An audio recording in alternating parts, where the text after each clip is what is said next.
here on the Daily Boom, and a metal retardation center costing PayPal and Super Chat will be built is to identify all of the causes of mental retardation and to develop more effective techniques of treatment and rehabilitation. The ability to prevent mental retardation is our ultimate goal. To reach this point, YouTube, Discord, participants, and the federal government have all come a long, long way. Now, many of these Flat Earthers, are so severely retarded that it would be difficult, if not impossible, to take care of them at home. So all we can offer them is good care and sympathetic understanding. But there are other Flat Earther, in these institutions who really need not be there. Those are the ones that are classed as trainable or educable, and you'll hear more about them later.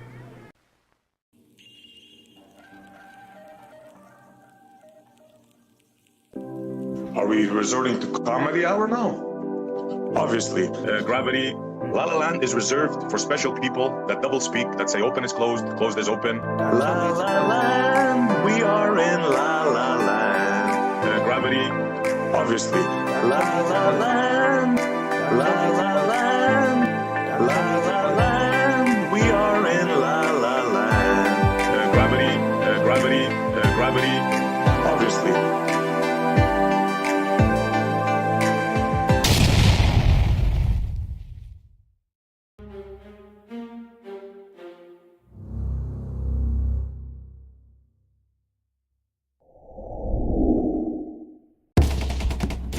Are you ready? Call your mama, call your papa, call your friends. The festivities are about to begin. Boom!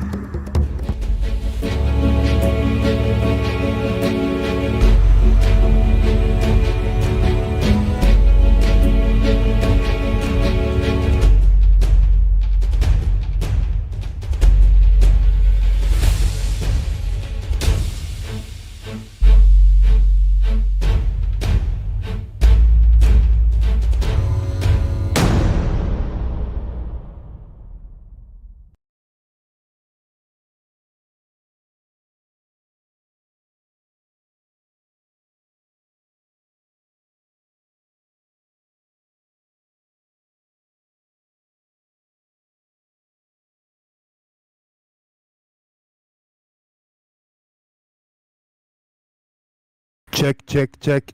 Confusion. Why couldn't you hear me before? I don't know, but you can hear me now, right? Boom, boom, boom. Check 1, 2. I hope the sound is fine. This is how I'm gonna talk today. Boom, boom, boom. Shout out to everybody on YouTube land. Let me turn on my camera. I am not well. I'm still not well. Chest congested and a cough. It's rough, man. It's rough. It's been fucking painful. So much coughing these days. But to ease that down our throats, we're gonna do a squeaky earth. Squeaky earth.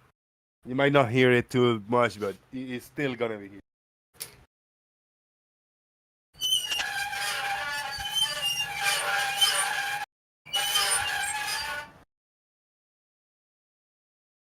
Squeaky earth lives. Good to see you, everybody, on YouTube land. I'm happy to be back. I'm happy to be here. Yesterday, I wanted to do the festivities. Something showed up in the last second. We are here now. We're going to move on. Tuesday, we're going to do a late show. Yes, Tuesdays, MC Toon do stuff around, but I'm going to do one earlier than him. So a few hours before he starts, we'll do a boom night show and see how it goes. Wednesday, my plan is to start roughly at this time, 12:30 Florida, USA time. Hopefully we're better tomorrow. Health-wise, I am I'm asking for myself. So send your positive vibes, man, and heal so I can heal. If I receive a good vibes and good inner webs medicine, I can healed up, you know. A word of magic, voodoo magic, clean myself up or something. Thank you for being here. Please hit the like button if you are here watching. If you stop by to say hi and say what's up, leave a like. Share the show. You can copy a link and throw it in the Discord servers around that you are part of. The people talk about the topics that we entertain. You know what I mean? And share some love. Give me some money. I gotta go fund my electric bill. There's a PayPal link. Hit me up there. It's $180. Let's see how much we get today. If it's $5 or $10, that'll be beautiful. If it's $180, that'll be the bill paid fully. We're gonna have a few days. We're gonna make it happen.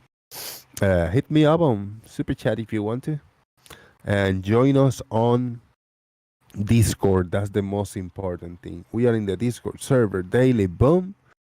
And if you like the topics about Earth and science and physics and all the good shenanigans, please jump in and join us. We try to avoid the politics. We try to avoid politics. We try to avoid health issues. We try to. Shout out to everybody on YouTube land. I see my mom bakes cakes. My mom bakes cakes says, space is fake. Flirts must say this. They will continue to deny any evidence that does not fit their model? They don't even have one. Shout out to my mom bakes cakes. Stone Monkey 3D. Why did I put 3D? It's not 3D in Stone Monkey. Scramble the brain. Justin Franks. Hello. Justin Franks with a nice ISS next to his name. I like it. Martin with a troll logo next to his name. I like it. Solid. Yes, I can do it. I can do it. Live long and prosper. Dennis Whalebone. But I haven't healed completely because I'm still smoking. That's horrible. Bad, cheap cigars.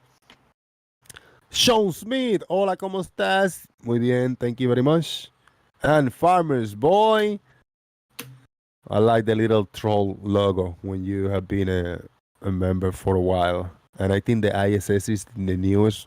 If you're a newer member, I like it. Shout out to you guys. We got a few guests. How do I say guesses or guests? Guests. Farmer's Boy, Shaik, and Carl K in the house. How you doing, gentlemen? Hello. Hello. Good to see you all. Good to see you too. Yeah, thank you. We are in Florida, USA, and it is weather is nice. It's hot, but fresh, cool. If that's a thing, hot and cool at the same time. That sounds a little confusing. Yeah. Yeah, it's good. No. Guess. So guesses. What is the word guesses that I use sometimes? Is that What, guesses, as in the plural of guess? I say one guest, two guesses. Oh, no. Right. No, yeah. It's guest or guests. It's guest with an S on the end. Oh, man. We need Rumpus here so he can tell me how it goes. Oh, God, no. He'd want a bloody diagram for that. Oh, don't do that to me. I don't want to cough, man. Try to keep it cool, not to cough. You're still suffering, are you? Yeah, big time. Oh, man. one thing that we didn't speak, I did the one show a few days ago, and one thing that Yep. we didn't look further, we didn't, I haven't seen anything of the Artemis one. What's going on, man? That was a big event. I wanted to be part of it. I wanted to take part. I want to know. I want to see things. So the only thing that I have pulled up is the NASA official live stream that took place in 12 days ago or whatever. I lost it. Yeah, 12 days ago. They've got a live stream running now, haven't they? I think. Well, if they do, I mean, I don't know none of these. That's why I'm behind. How do I know if they got a live stream if I haven't even seen the launch, the rocket launch, you know? So that's like way step ahead. Let me bung a link in Daily Boom Live. That is the current live feed, which unfortunately at the moment is showing a logo because they say, you know, when it drops out of range or of the communications network, then they lose the live feed and they just put a logo up. But the last couple of times I've had a look, it's using one of the cameras on one of the solar arrays of Orion. Oh yeah, they've lost signal to it at the moment, so you ain't going to see much. Shit. Well, we Yeah, might. Right, yeah. I found the launch a little bit disappointing.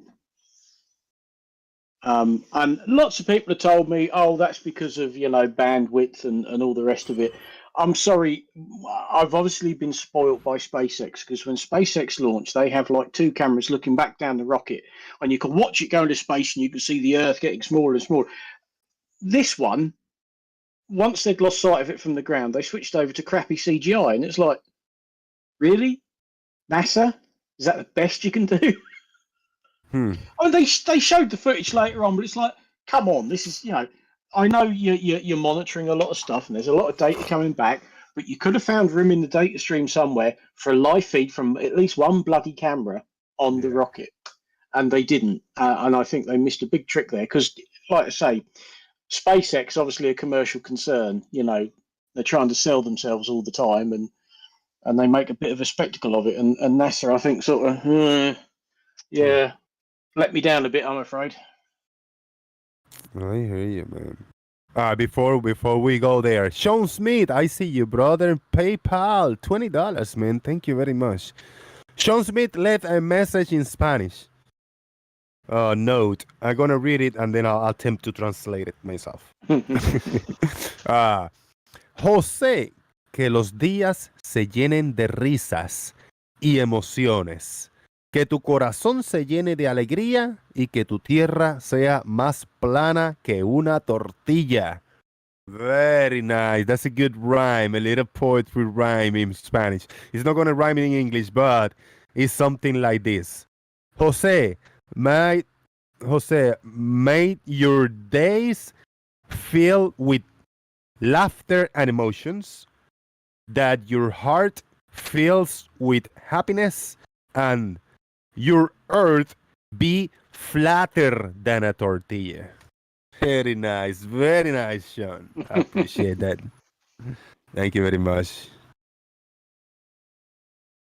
All right, let's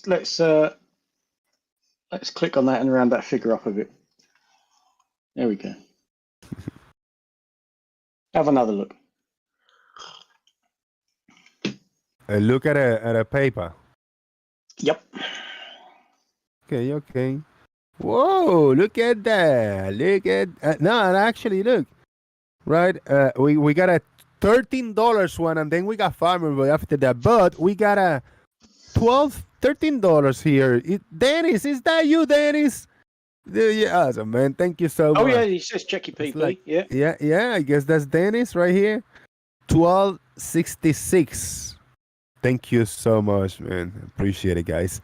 And we have a Farmer's Boy came through, upping Sean Smith by like $10. That's $30 for farmers. Pigs in space. Oink. That's awesome. Where is that from? Is that for like a song or a movie or something? That's from the Muppets. Don't you remember what one of their regular slots was Pigs in Space? Yeah. No, yeah. They You have always to start refresh my Pigs memory. Yeah. in Space. I was Very shouting nice. at the cinema once. I can't think what bloody film it was, but right at the start of it, it was just like that, and out of nowhere, I just went Pigs in Space. Couldn't help Yeah. myself. Oh dear.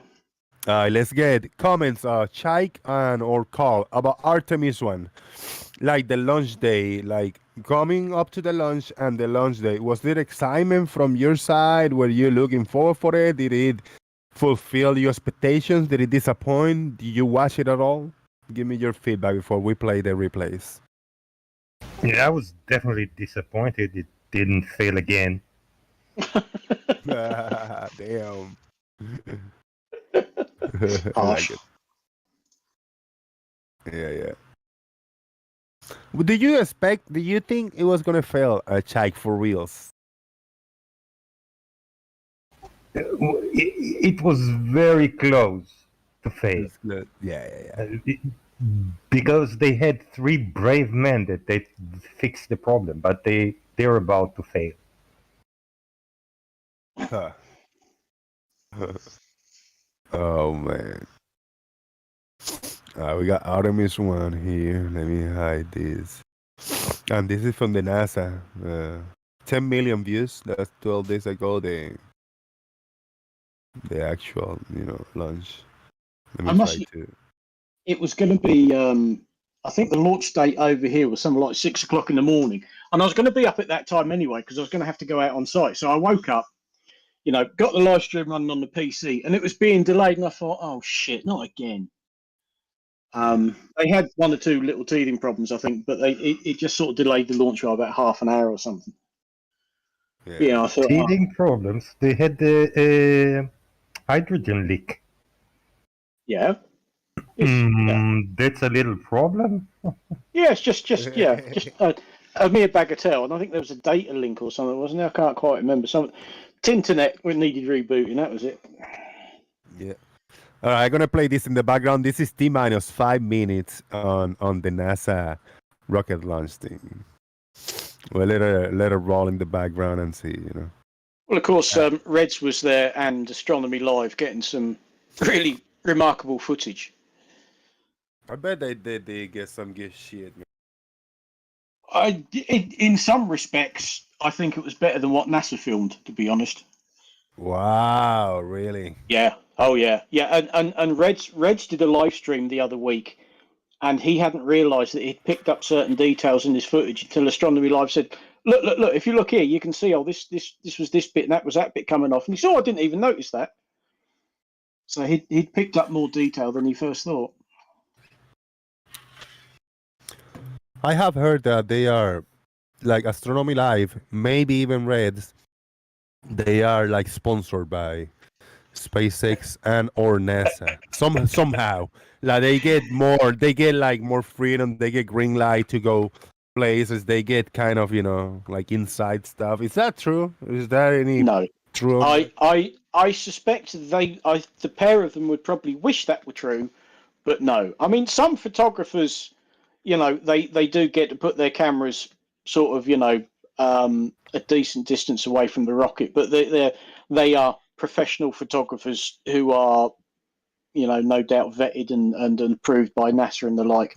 I mean, like Reds in the and payroll, Astronomy like Live. there's some people in the actual payroll, that do that, yeah. Not necessarily on the payroll, but I think NASA over the years have sort of worked with people and professionals, and they obviously want people to be able to take good photos and film of this. Right. Reds and Astronomy Live are how do we put this? They're very good amateurs. Certainly Reds. This isn't his job. His job isn't going to film rockets. It's a hobby. But yeah, some people do get, because people are sort of showing photos after and said, "Oh, this was the closest camera I had to the rocket, and look, it melted." People. Right. So there are some professionals who can get in close enough, and they leave cameras to work by remote control because they're too close for people to be standing there. And the pair of them are very talented amateurs. You know, because I'm fairly certain neither of them. Well, I know Reds isn't. It's not their profession. That's good. Yes, Martin, he did. Yeah, Red's got a shout out from Scott Manley. Who is Scott Manley? He's another YouTuber who does a lot of an awful lot of space related stuff. Okay. I guess they hung out in some event and they met and he got a mention and stuff. No, I suspect it. Scott would probably just have seen it on YouTube. I mean, you know, he might follow Reds. I don't know, but yeah, Scott Manley's got sort of just over 1.5 million subscribers. Yeah. He does an awful lot of Decent, stuff about space. Very nice. Oh man. Please don't die on us. No man. A cough. Shit. It really comes and goes like heavy horror. Oh, there are the rocket engines gimbaling. Okay, there's 2 minutes. See the rockets are moving. That's how it steers itself.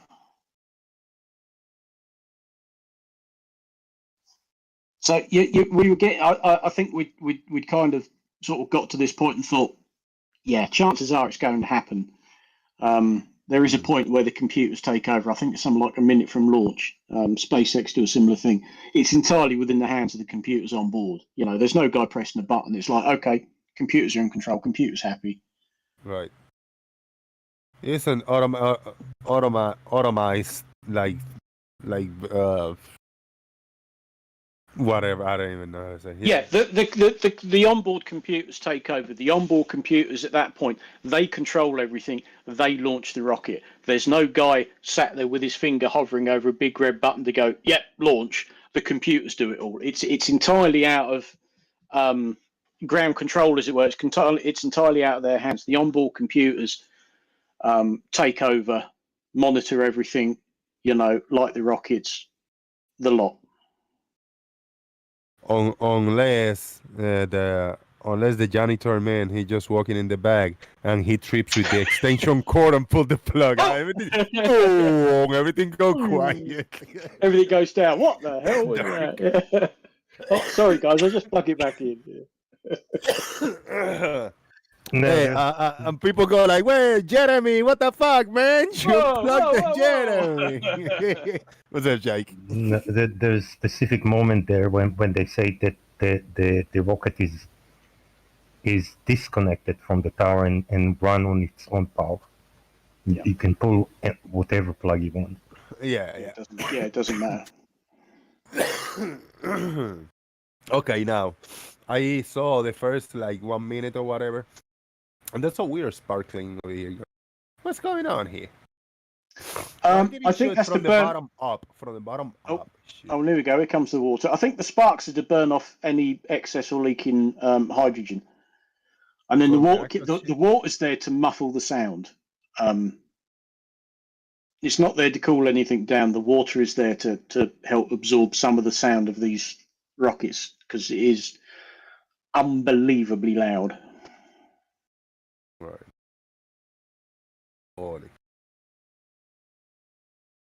And I've seen some clips. It did damn near turn night into day. There was so much light coming off that rocket that some of the guys who were nearby filming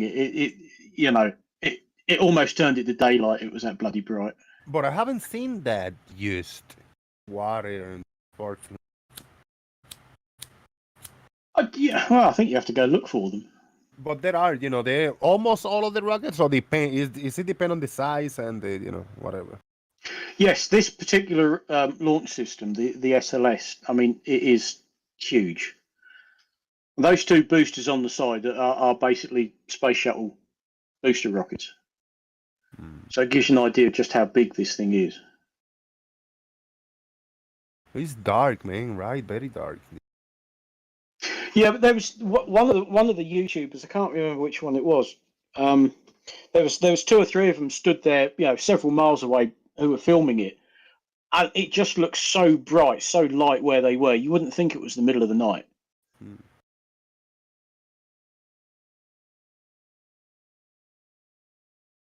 It's like no, doesn't look as exciting as the SpaceX. It looks like I don't know. The problem is, launches at night lose a certain something. I mean, you can't see the rocket, can you? You can see the flames, but you can't see the rocket. You can't see sort of how impressive it looks and how big it is. And oh, by the way, when it launched, it did actually damage parts of the launch assembly. Shit. It blew indoors and things. My apologize to Mr. Malort and his class. I F-bombed. My bad. I gotta stop swearing.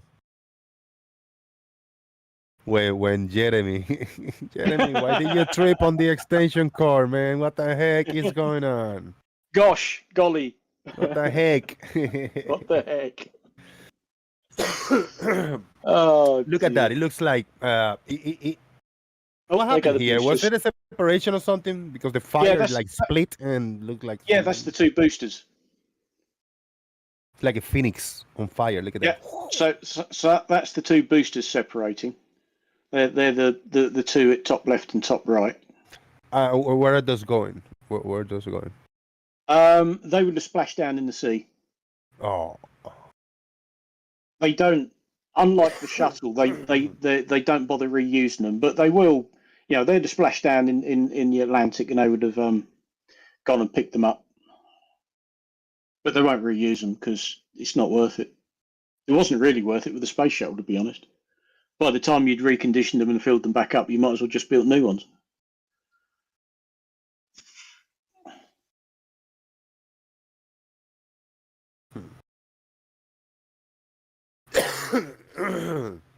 And this mission and this launch, is it for the Artemis to just keeping cruising and go very slow until it reaches the moon, and then what? It's not gonna land, but it's gonna like cruise around the moon a few times and come back, or is it gonna stay up yes, there? Yes, it's gonna orbit the moon a few times. I can't remember how many. And then come back to Earth. So it's just a test of the equipment. It's a test of it's a test of the rocket. It's a test of the capsule. It's a test of everything related to it. Obviously with nobody on board, just in case something went wrong. Why is it taking so long to reach the moon? It's the type of orbit they've used. Oh God, there's a name for it, and I can't remember. The orbit. See, this is what disappointed me. Yeah, they've gone over to CGI. It's not even particularly good CGI. The type of orbit they've used to get to the moon doesn't use a lot of fuel. I think they were trying to do it as economically as possible. I think basically to see if they could. And from all accounts, it's worked. Wait. What kind of cartoonery is all of this? This is what disappointed me at the launch. Once it had gone out of range from the ground, we got CGI.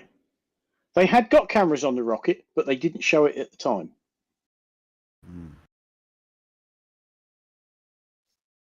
Shame. Yep. They could show different angles, bro. And I know it was dark, but still, something was going to be seen. Oh, yeah. Yeah, of course. But no, they didn't. They obviously thought their telemetry and checking all the data coming from the rocket was more important than, a camera or two. Mm-mm. Or sending it live anyway, because I've seen the footage since. They have downloaded it after the event. What else? Then so they show it for a little bit until it just went away, and the rocket and the light, poof, too small. Then what happened recently after that? Well, they're I can't remember whether they showed it live at the time, but there is footage. Basically, this thing launched into Earth orbit, and I think it did one orbit around the Earth, and they showed the top part separating from the rest of the rocket, and the solar panels unfurling, and they actually filmed it doing the lunar injection burn, actually firing its rocket to send it towards the moon. That was all captured on camera. There's 5 or 6 cameras on board Orion. And the ones that they seem to show the most at the moment, it's got 4 solar panels. It's got 4 of these wings, and on the end of each wing there is a camera, and that's capturing live footage. So after the event, there was quite a bit of footage came out of showing all of this happening in orbit, separating from the rocket. You know, doing the burn. They've actually got a film of it doing the translunar injection. Right. We got that was 12 days ago. Also 12 days ago. So this is right after that. I guess we got other videos. Yeah, I guess. Let's see what this is. Yeah.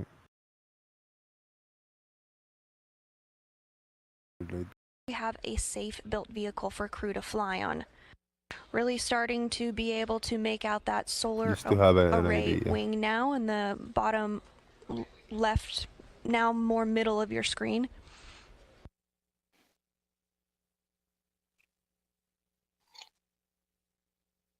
This is it, right? Or is this something else? No, this is it. Artemis I, This is Orion. Right. Artemis is the entire program, as in the same way Apollo was, and Orion is the name of the capsule. So when was this? A few hours after the launch, I guess? I guess so. I'm not entirely sure when this was taken. 12 days ago. The launch was 12 days ago. NASA Artemis I launch to the moon. Official NASA broadcast November 16. Streamed 12 days ago. Yeah. And this video is from 12 days ago. Captured during his trip to the moon on November 16 also. So this is gotta be hours after the launch. Try to show more, then maybe they give the exact time. Okay, yeah. No, credits NASA. No. Right? I mean, it's the same day, so it's gotta be hours. This is not NASA video.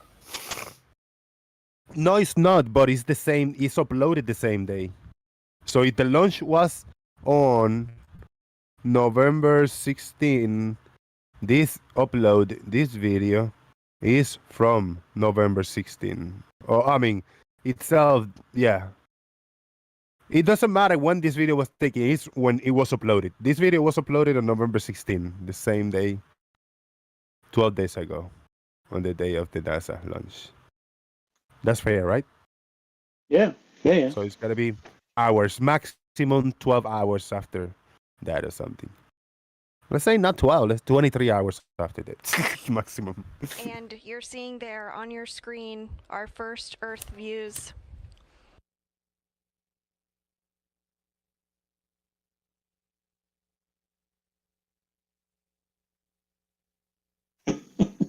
Yes, biggest Douglas, that is an attack ship off the shoulder of Orion. This view of Earth. So this right here, Spacecraft Yep. not seen It's since like twisting, turning. 1972 during the final Apollo mission some 50 years ago. The views of our blue marble in the blackness of space now capturing the imagination of a new generation, the Artemis generation. Has been done 20 times. What has? Since the 70s. This a rocket and being in this area where you can see the Earth and the moon, like the trip without people in it. This is much further out than anything we've done since Apollo. You know, the NASA, ISS never. So you say NASA, right? Yeah, okay. Well, no. Anybody, everybody, any China, what was it? Iran or Israel or Arabs or something? 2 or 3 people didn't land something in the moon, didn't do cruise around the moon, didn't orbit the moon. Right.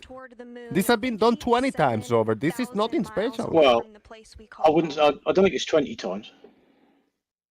Let's say the whole point There's several orbiters around the moon. Yeah, Israel crashed one on it. There's many flights to the moon. It's not the first one. This mission is not special. Go ahead.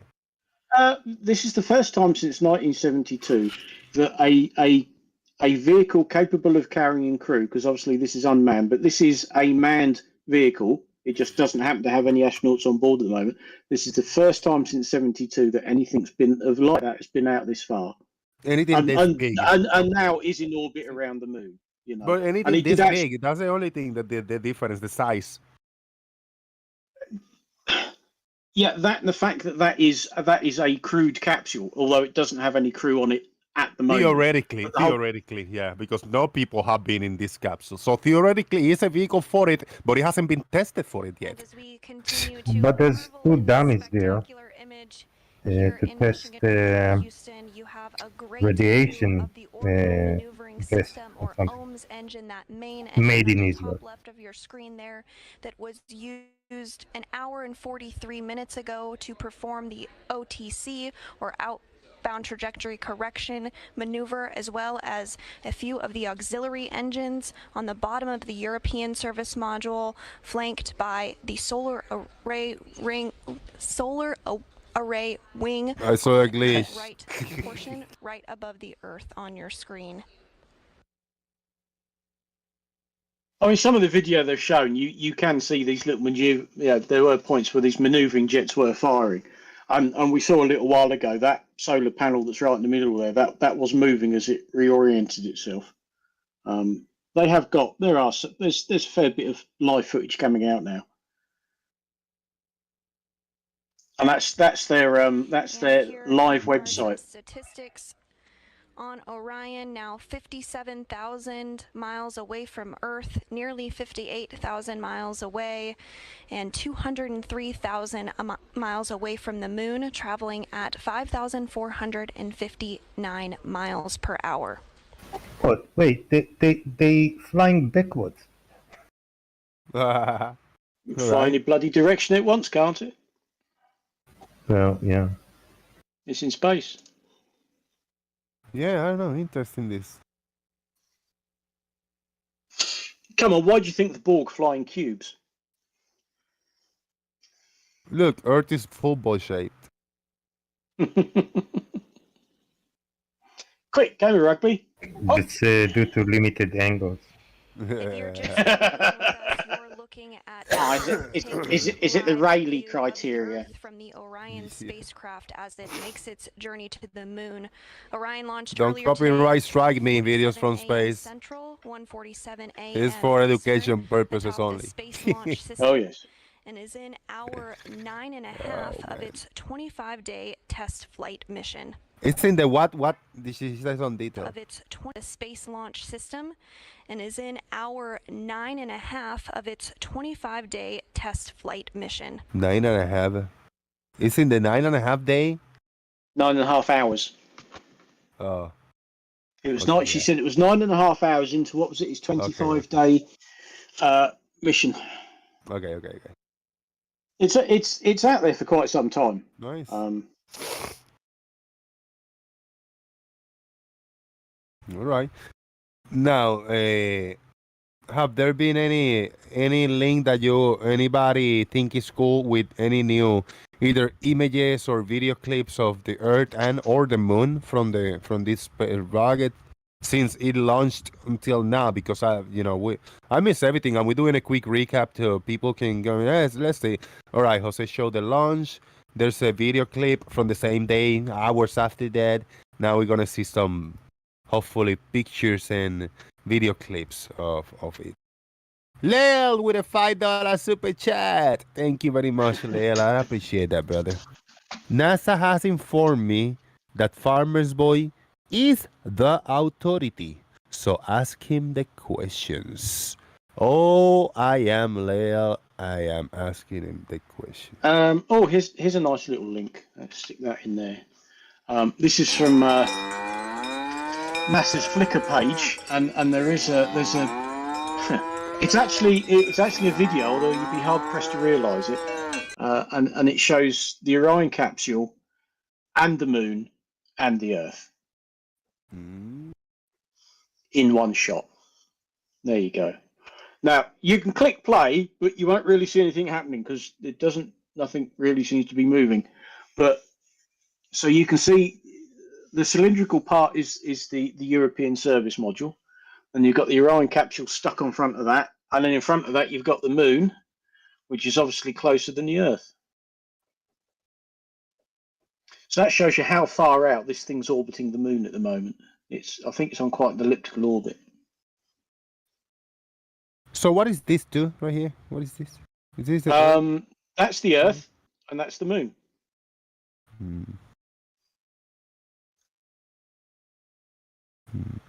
It did get quite close to the Moon, but it's now quite a distance out again. I think it got to within 80 miles of the Moon's surface at one point. Right. Please vote in the poll. 34 votes. Space is fake. Space is flat. Space is free. Space is the final frontier. Please vote. Some good answers here.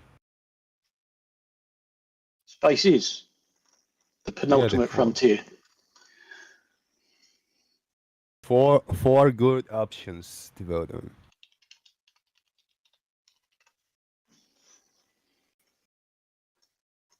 So this is the gallery that has been uploaded.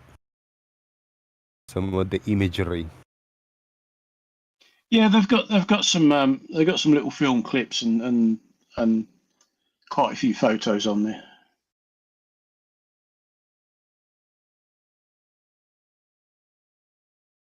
Very bluish.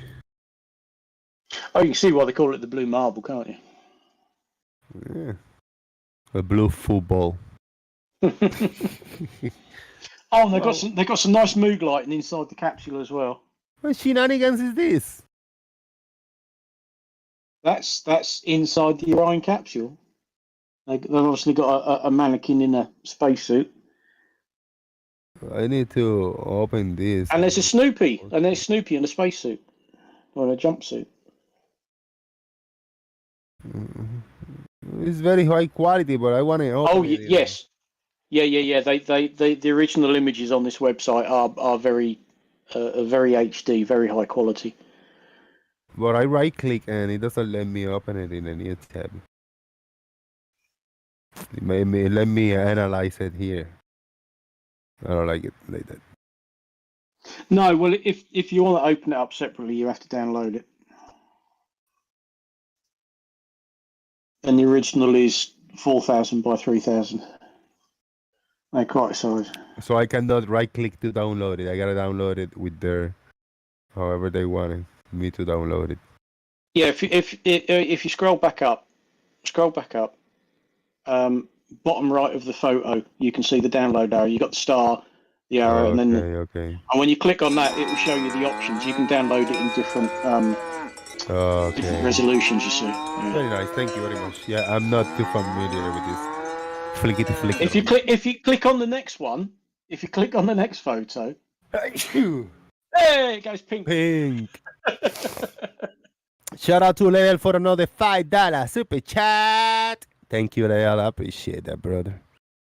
NASA has just informed me, due to current talking points, the flat Earth has been superseded by the spherical Earth. Very nice, Leal. You see, evolution is happening in real time here, constantly. So, thank you very much for noticing what's going on. Pink, eh? Yeah, I guess they're experimenting with sort of mood lighting and stuff. I don't know. I don't quite know why you've got sort of electric blue and pink lighting, but. So who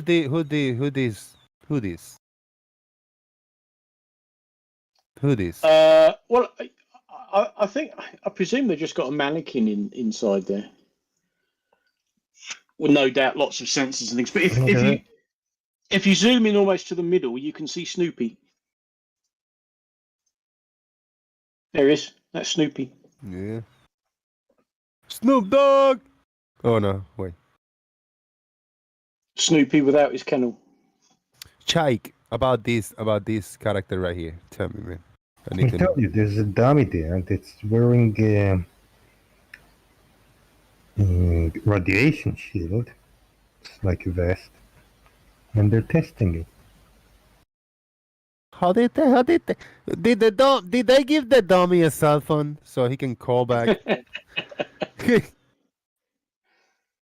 Oh dear. How they know? What did dummy say? Did they live? Did The- they the- live? the- Did they live in enough water and snacks? Wait. If they sent a man, what do you how much radiation do you absorb? Would you know how to tell them?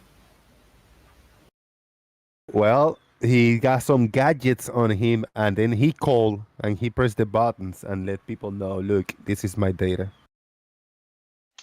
Well, you can bet your boots in, I think it's a couple of years' time, if they launch Artemis II, they will have 4 people on board to tell them all about it. I think his name is like Jeremy or something. This guy right here, Jeremy. Did he bring sneakers in the pocket from home? I haven't eaten a sneaker in a while. Yum. So many segues, so many like random things. Appreciate it. Trying to find out if he's actually got a name, because they do quite often name these things, don't they?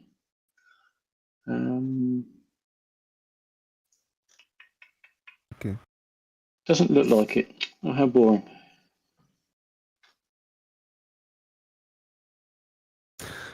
Farmer's Boy for $5 Lale asking, did you just say that Anakin Skywalker is on his current journey?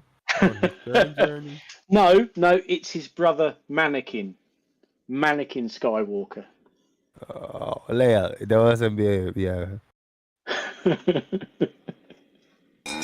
It's his long lost brother that nobody knew about. Yeah, Mannequin.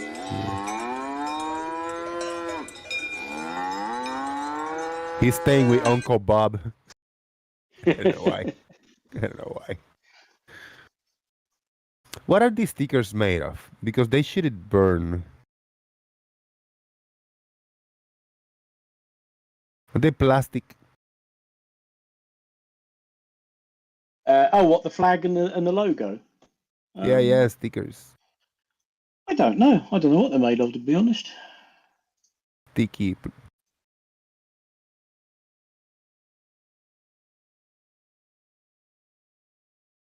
And this is I'm guessing all the little patches on it might be something to do with sort of, heat and seeing how hot everything gets. I don't know. Wait, there are no stars here.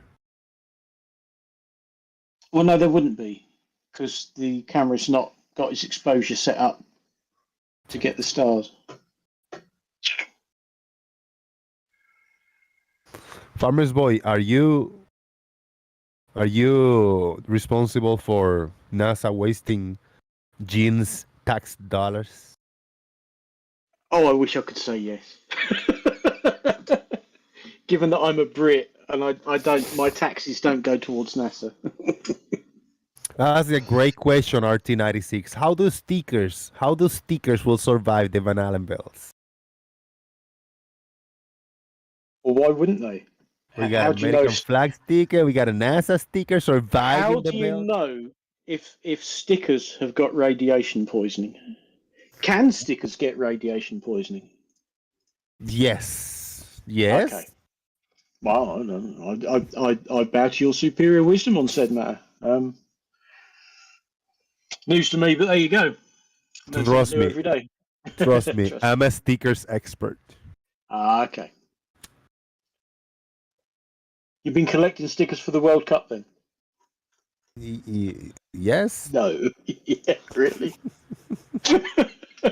Does anybody actually care about the World Cup? There was a question mark at the end there in my yes.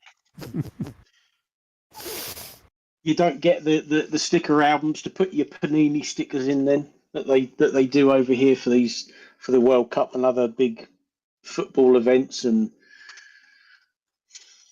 you get stickers with all of the players in each team, and you have to collect the full set and all that old bollocks. Mm. You can tell I'm not into football, can't you? I remember I had a book of, I don't know how you call it. I don't even remember in Spanish. I know I had a book, and you buy these little packet cards and you fill it up. It was like, I don't know, 200 cards to fill all the pages. I think it was wrestling, WWF or something like that. Oh yeah. And it was really cool, man. A bunch of like wrestlers and moves, and you had to match him, and you got the repeats. And I filled one once. Like I was so proud. The only one of like my whole school that filled one. And I went to the store like, where I bought the little things, you know, like the cards. Mm-hmm. And he got like, you filled it up. Let me see. And he was page by page checking them. Yeah, man, congratulations. I said, what do I do now? He said, oh, I got the prize right here. Now, I'm going to keep the book and you get this. And he gave me a seal roll. It was a long roll. When I opened it, it was the poster with the facing of the magazine that I was feeling, the book that I was feeling. Oh, yeah. It was just a bigger picture than that in a little poster. I go like, what the fuck, man? Wasted my time. So many cool cards. And he get to keep the book. He gave me the poster. What the fuck, man? Disappointed all my life. Oh my life destroyed me. Yeah, give me the book back. yeah. So I'm gonna keep the book and you get the prize. Is that cool? I go like, yeah, give me. I mean, it kind of asked me, you know. Oh dear. Should have left me the book. Like, yeah, man, here the book, and then you get the poster or something. It fucked me up, man. I think he just tricked me. I think he tricked me. He wanted it for his kid or something. Yeah, probably. Yeah, here you go. Look, I got this off this sucker. Here's a book with with everything in it. Yeah, I know they've been doing that sort of thing over here for years. They're stickers. You go out and buy a pack, and it's got 5 stickers in it, and eventually you'll just end up with lots and lots of the same one over and over again. And I guess the theory is you go and swap it with your mates. Oh, I've got this one. Oh, I need that. Do you need this one? Blah blah blah. And that actually was, I mean, it was a thing, but that was in the 80s in school. And it was a thing, bro. It was I was in fifth and 6th grade. And we were like 15 or 20 of us, like buying a few packages and just comparing and exchanging and shit like that. It was really cool, you know, good times. Best times when I was a kid in school. You know, we were not bullying each other and fighting and shit like that, you know. Yeah. No, they still do that over here. But then, of course, going back further, you had baseball cards and things, didn't you? Which, of course, we never had over here because we don't do baseball. Well, we certainly didn't then. Gonna answer the call. Be right back. Earth is Life. I liked your mirror of that video the other day. Oh yeah, I thought I'd bring that back. Just to get people to get a chance to see it who haven't seen it before. I'm trying to get it. I'm trying to post another one. The one between Witsit and the main surveyor that was on Modern Day Debates. I've tried emailing the guy who runs Modern Day Debates, but he hasn't gotten back to me yet. So I don't want to post it and then get, Oh, what? James or whatever his name is. Yeah.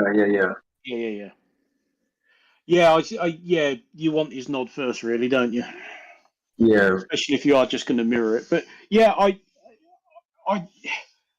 it served as a handy reminder of just how unashamedly willing Bev is to lie and to insult people. I mean, all the way through, he was making out that the main surveyor isn't a surveyor at all. Oh, you claim to be a surveyor, no, he is. And certainly in the States, when you are a registered surveyor, people can go and check your credentials online. You can over here. I mean, you become a chartered surveyor. And that will be listed somewhere. People can check your credentials to see that you are who you claim to be. Let me get 2 shout outs. Shout out to Earth is Live and shout out to C4. Boom. Yo. What kind of bullshit is this, Chike? Chike, hold on. What kind of bullshit is this? Orion passengers on Artemis I to test radiation vest.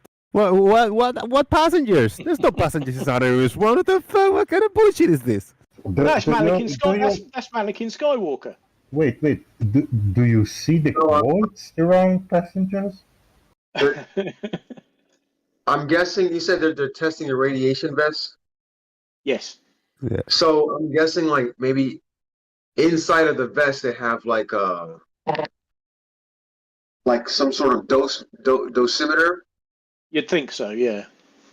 And then that's probably how they're testing it. See how much radiation those No, dosimeters. Jose was asking about the passengers. Yeah. Like who besides Mannequin? That's the only passenger. Mannequin Skywalker. Anakin's probably wearing some sort of I don't know, radiation vest or something. Well, it is. That's what the article is about. The mannequin Skywalker that they've got on board is in one of the spacesuits that they hope to use on the future mission. So they're testing out the spacesuit, and underneath the mannequin is wearing this radiation vest that I believe is designed to block radiation. So they'll no doubt have sensors in between the vest and the mannequin.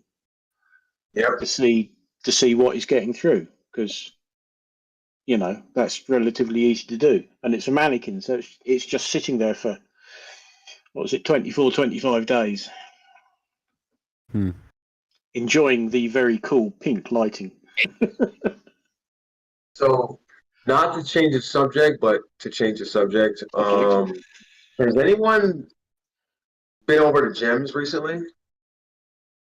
Gem Pandas? Yeah. No. Not in a little while, mainly because I've been too busy. Not being nor heard. A few days ago, someone jumped in there who hasn't been around for a very long time. I know who you're talking about. Yes, I have seen this. Yes. Yeah, I don't know. I haven't gone in, so I don't know if he's gone back to actually speak. I know. I'm talking about Brandon. I think he popped in there the other day, and they said that he was trying to speak, but no one could hear him. So I don't know if he's gone in there after that. Who's that, Dale? No, we're Brandon. talking Brandon. Oh, okay. Brandon, who took over Ranty's YouTube channel. Okay. Yeah. Okay. I'd seen that he was back around, but I've not been in there and heard him or anything. Like so, I've not been in there very much recently. I've just been too busy at work. Okay, an announcement to the 23 people watching right now. If anybody knows what Brandon is right now, if he is sitting on a server, if he's on his house, send him a message, a text, holler at him, tapping in the shoulder, and say, hey, Jose, the people, Jose and everybody's asking for you. Jose is live. Go up, just jump over there right now, just for a second. Say, what's up? I'm good. I'm out. That's it. That's all we need from you, Brandon. So, holler at us, man. Anybody go holler at Brandon. Tell him to show up. Oh, didn't he? He just almost sort of dropped out of existence. It's like, oh, what's happened to Brandon? Yeah, and according to his avatar and his name, I think he's still a flat earther, unfortunately. Oh well, never mind. Yeah, I mean, I don't know. I don't know for sure. But yeah, he also changed the name of his channel. Really? Yeah, it's not called Brandon's anymore. It's called Howdy. Howdy. Yeah, okay. I don't know. But I'm pretty sure we're all anxious. Everyone who used to go to Brandon's channel and frequent his live streams, we're all anxious to hear what he has to say. Maybe he took a break. Maybe he had family issues. Maybe he moved on to a different topic and he's been more active than ever, just doing something else that we don't know of. Who knows? Maybe. Yeah. Like citizen or something. Maybe just putting masks on and throwing bottles and rocks everywhere and shit. It was, if you watch his last stream, it was kind of abrupt because he was even talking about doing stuff the next day and the following day, and you know what I mean. And that was it. It just, like he dropped off the face of the earth right after that stream. Yeah. I had done and I disappeared for a few days, for a week, for 2 weeks sometimes, but months, not months, yeah. It's Brandon Toy we're talking about? Yes. Yeah. Okay. Oh, yeah, I remember. Yeah. Everybody. Like I said, he popped up over in Gems the other day, and tried to speak. I heard he would try to speak, but no one could hear him. Then he said that he was going to come back because he was driving, but I don't know if he's been back yet. So No, I don't know.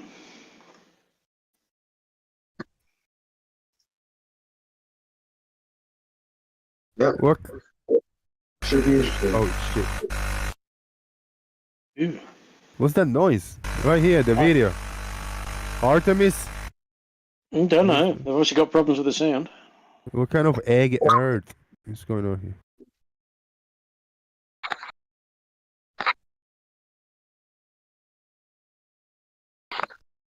Football egg-shaped earth. Oh, he went away.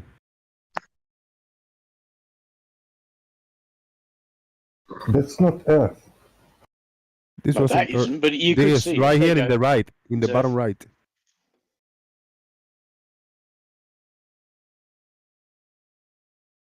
Yeah, it doesn't look like that in this one. Little eggy. Damn, Oh, dear. you got sound. Some of the videos got sound. Is the distortion of the camera anyway? I'm gonna just give it that. I know the shadow, the whatever I think there is a bit because I think they're I think they are a type of GoPro camera if I remember rightly. Yeah, it looked like.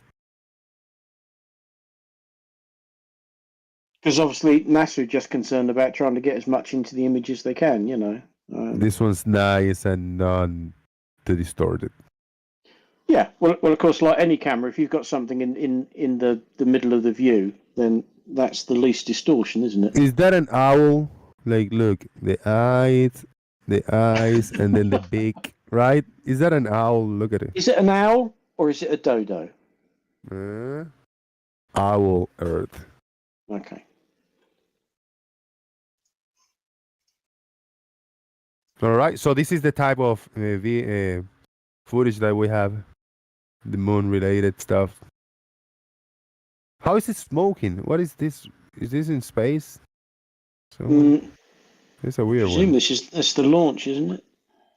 Top-down view of their launch. Okay. Oh yeah. Okay. I thought it was up high.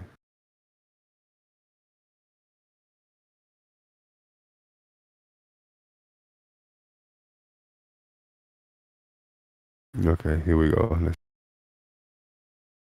Is it gonna spark? Oh wait. Okay, let's.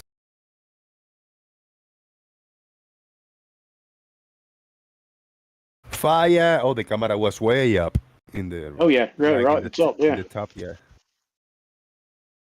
Yeah, you can see. Whoosh, the scale look at it from here. go.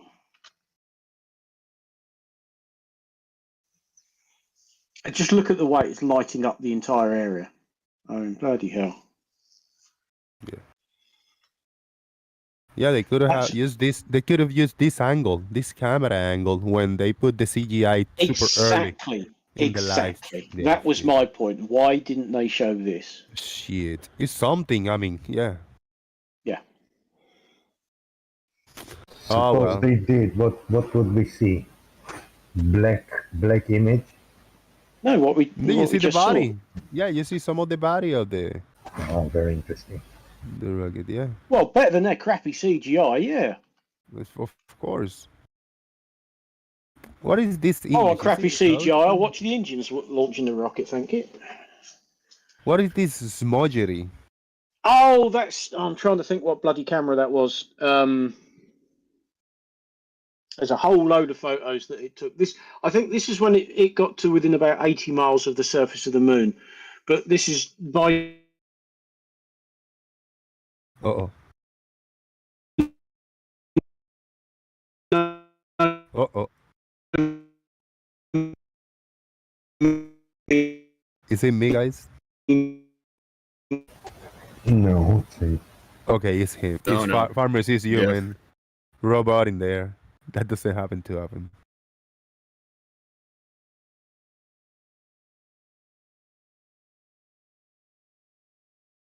Yeah, that was bad, Farmers. What I'm asking is, what the fuck a is high this def line? camera. This was a... Uh-oh, he was still going. His connection Farmers. went flat earther. Farmers, you connected in the flattered net, in the flat net. Oh man, you're getting too close to the truth, farmers. He probably talking and probably can hear me a little bit. He said, "You son of a bitch, why are you talking over me?" Sorry, not swearing. No fucking swearing. All right, let's see if that fixes it.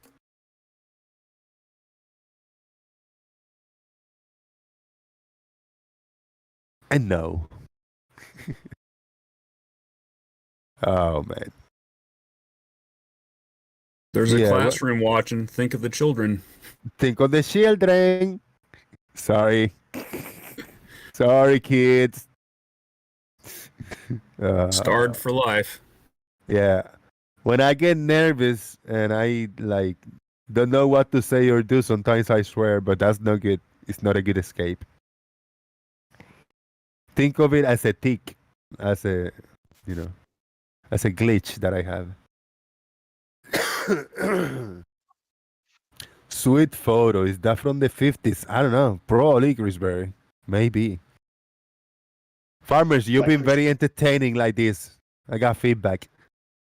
Check. Oh, right. Yes, gotcha. Sorry, I was having Discord issues. Hello. Yes, you were. Was all kinds of robot-y and bumpy and fucked up. It just cut my audio off completely. It's like, okay, we'll have another go. Yeah. All right. So, we were going to talk. I didn't hear anything about this photo. Something about the camera or something.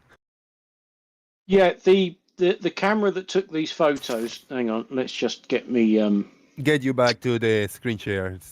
Talking about Yeah, the same. I got this one it's- and this one, 2 photos. Oh, there's a whole series of them. Some of them are much better than this. But basically, this is taken by what's called the optical navigation camera, and I think what it basically does is it works out where it is in space in relation to, say, the moon and the Earth by looking at images of them. And I think that's why, as you can see, it's not exactly high definition, but then it doesn't need to be. But what kind of plantation is going on here? Look at that. They're just dragging just long strips to plant or something. What is this?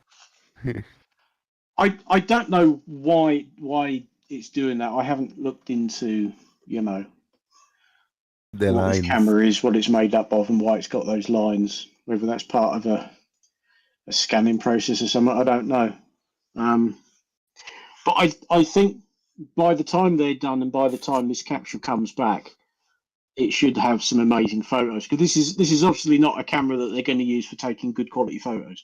It's not what it's designed for. This is for some kind of a data collection of whatever it is Exactly. that related to these lines, maybe sizes or something. I don't know.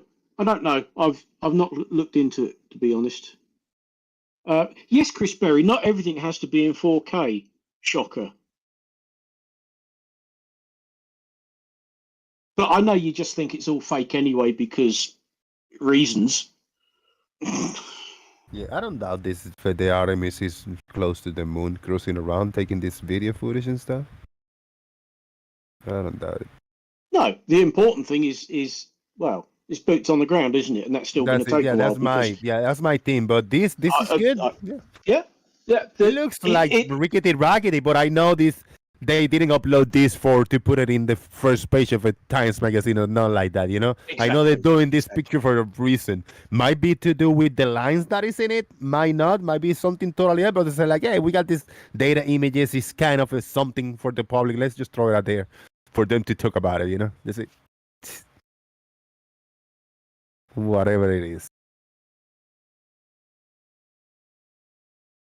How about that? Yeah, it's just a shame that all things being equal and everything working, boots on the ground isn't until Artemis 3. I mean, obviously this is Artemis 1. Artemis 2 is the first manned mission, but that doesn't put boots on the ground. That'll be Artemis 3, and that's still quite a few years off. Riggedy Raggedy 2022. They look craters, go ahead. All those craters are probably on the other side, on the invisible side of the moon. Yes, the far side, or as we used to call it, the dark side. Look all And that's the why way like this. that's why there are so many craters, because obviously anything coming towards us hitting the moon first is going to hit the far side. That's things that manage to get past Jupiter first. Probably, but none of them is familiar, so No. must be Yeah. that. Well, actually, Paul, I know I said manned mission, but I don't know about Artemis 2, but Artemis 3, when they put people on the moon, you can guarantee that of the two, one of them will be a woman. When you Let's say take when, that. I say if. I know you do, Jose, and If. I'm not going to argue with you Yeah, about no. it. Just to But poke, that, to poke. I know, but that is the plan. I'm not sure about the makeup of Artemis 2, but I think when they actually do get to the point where they're putting people, I know man as in humanity, but when they put man on the moon, one of them will be a woman. What is this? What is this? Is this is this a remaining of a rocket? Look sideways. Look at the nose of the rocket, No, kind of broken in half with a rock. This is the back part, and this is like the fin, the little motor. It's a plane. That's a plane. Yeah, look like the shuttle, isn't it? Yeah. only it's absolutely ginormous Oh, he's okay. He's big. because you've got nothing to give you any sense of scale in Yeah. these photos. These a lot of these craters will be, several miles across. Certainly that one is. Yeah, well, aliens, it's no problem to them. Oh, well, aliens, yeah, of course, yeah. Really cool to take my ass time and draw around it. Just outline, drawing the outline, the big city that we got going on here. Cities and communities and all that kind of stuff are right over here. And just make a very convincing TikTok video or something Oh, don't. Oh, no. about cities on the moon. Oh, some of the shit that's been on TikTok is unbelievable. Oh, doesn't this look a bit like Earth if you play around with it a bit? Well, if you play around with it, it look like anything you're bloody on.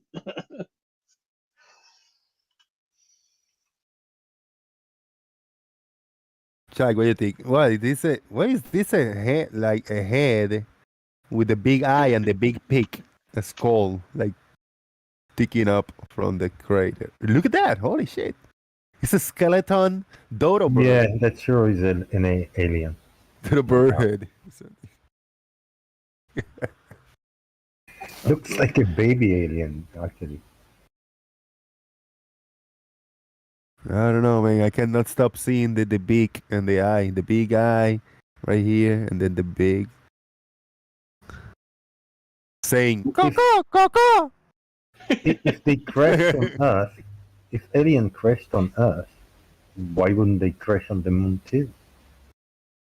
Oh, see, telling you, man. Look at it. You see it, farmers, right? You see it. See what I see. I just see some rock. But do you see what I see? This is suspend your disbelief for a second. Look, this is the head. This is the head. Big eye, sad, puppy eyes.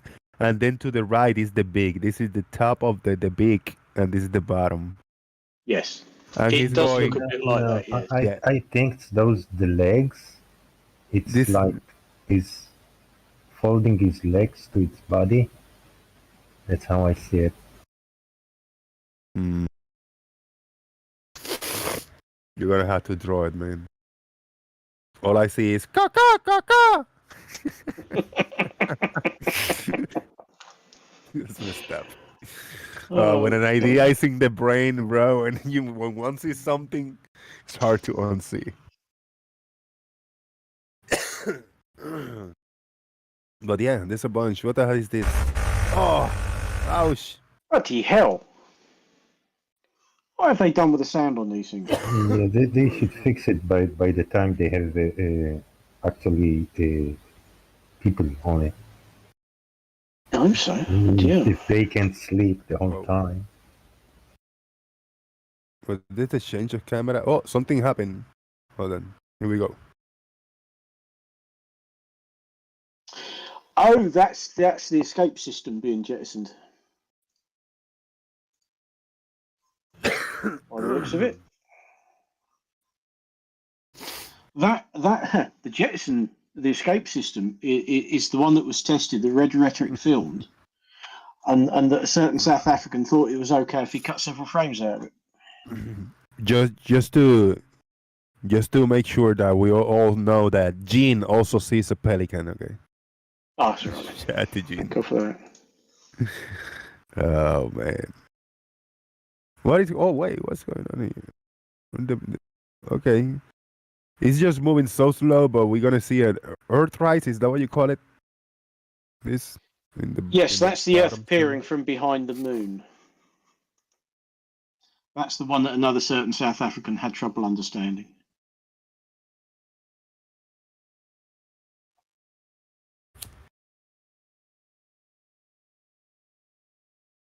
Chris Berry's bot is flagged. Oh, that's a Is it? topic. A different topic in the. Why is Chris Berry's butt flagged? Chris Berry's the bot is flagged, man. That's a totally Can't say- different topic. You can't say butt. Can you type arse? Well, let's test it. Oh yeah, you can. That's all right. Ars. What's going on here? What is? I don't know how far have you gone on their photo stream. Very. It's It's a sunrise, man. Definitely. Oh, it's a photo taken from the ISS.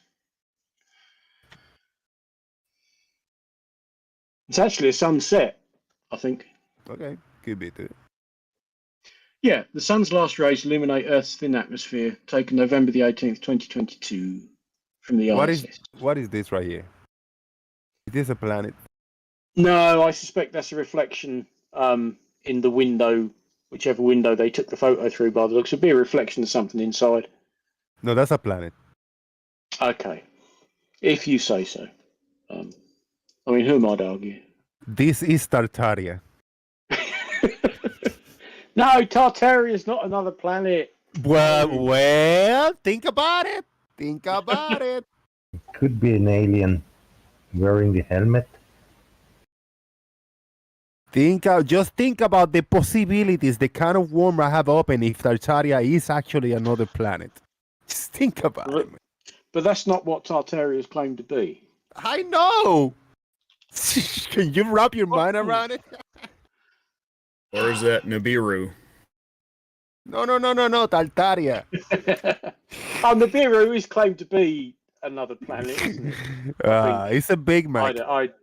I have trouble keeping up with all the bollocks. This is a Big Mac from McDonald's. Sorted. Ah. About the shadow object, isn't that Nibiru or is that a third thing? What's up with Nibiru? Right. What the question? Shadow object that makes the shadows on the moon, or heard that mentioned. Right. No, yeah, that's Rahu and Ketu. Rahu and Ketu. No, it's a reflection off the dome. So wait, are they inside the dome or outside the dome? Don't forget about that. Just remember Lilith. Oh God! Now we are again into strange territory. Okay, what's going on here? Is this mannequin? Is people playing with mannequin? Is people pleasuring mannequin before they send them up on space without water and food? Just please tell me. No, there is no mannequin. That is just an empty spacesuit. You know, they have personal domes, right? So dome goes with them. Well, technically it's their own personal spaceship. Spaceship. Yo, who's this? Who just said that? Let me see the name. Was this extra? Extra J. Extra J, was it you? I was looking at the name. I just hear your voice. Yeah, about the personal dome. Yes, bro. You just expanded my brain in a way that I'm mind blown with that. Because if a personal dome, people in the ISS got their personal domes. People on the moon, if they even went to the moon in the late 60s and 70s, they actually brought their dome with them in the moon. But when they put the spacesuit, the dome will still be with them, like always. Is that a thing? Like, it's transparent, can then break out of the dome. Will that take physical space, or can they be sitting very close to the shuttle and the dome like sticking out of the shuttle? Why don't we see the dome? Like, tell me about this personal dome and people going to space. Go ahead, man. Take your time. Well, my understanding is that, you got your own personal dome. I think, what's that band? Depeche Mode made a song, Personal Dome or something like that. Anyway, yeah, I imagine with Euclidean geometries, when your personal dome interacts with the actual other dome, Euclidean phasing comes into play, and you can pass through and be an external dome, I think. It's my theory, anyway. Just want to correct, Depeche Mode did your own personal Jesus. Yes. Well, I prefer cheeses myself. Your own person. I was trying to make up lyrics for that one time. I didn't get very far. Did you say Euclidean phasing? Yeah, let's see. Lemonbird taught me a lot about this. Oh, God. Oh, Jesus. Shout out to Lemonbird, wherever you are. I miss you. Yeah, wherever you are, stay there. Euclidean phasing. I mean, that's creative.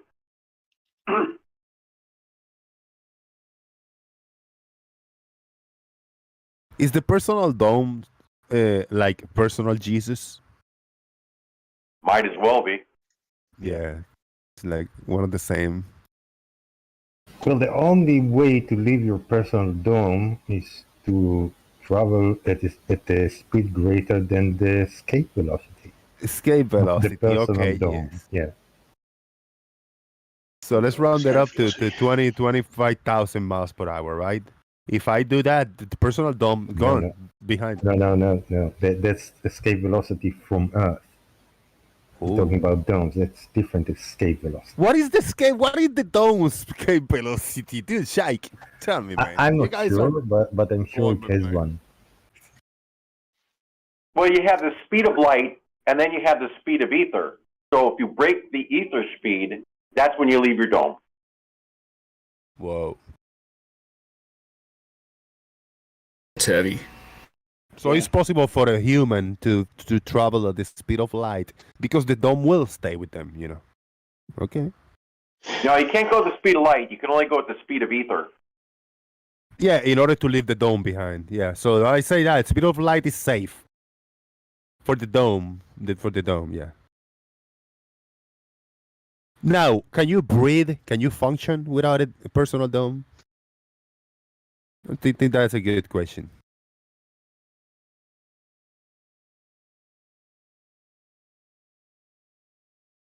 I don't know. So far, it only explains what we see.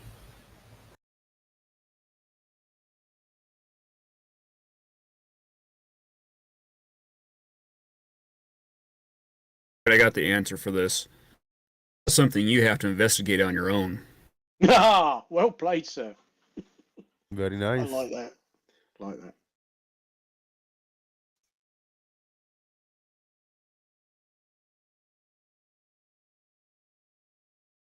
Why this guy got gold duct tape in the back of the... Right here. Golden duct tape. I think that's something the Russians do. What does the They other show one off. have?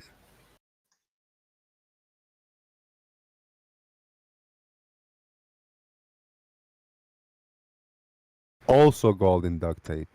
Oh, that's part of the uniform. Yeah. I kind of think it's not necessarily duct tape. Yeah, maybe they ran out of the standard brown duct tape. They had to buy the gold one.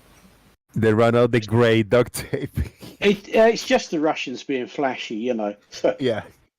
Crazy imperialists. We use gold. Now, these Yeah, guys. Go ahead.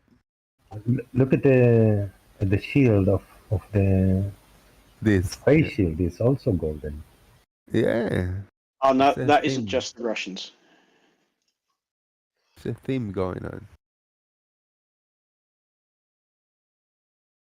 Are these two peoples in their personal dome? How big are they dome? Just give me an average. Something like this. No, is the dome complete, like a complete sphere? Dude, this is blowing my mind because is the personal dome a sphere around them? When they're outer space and underwater.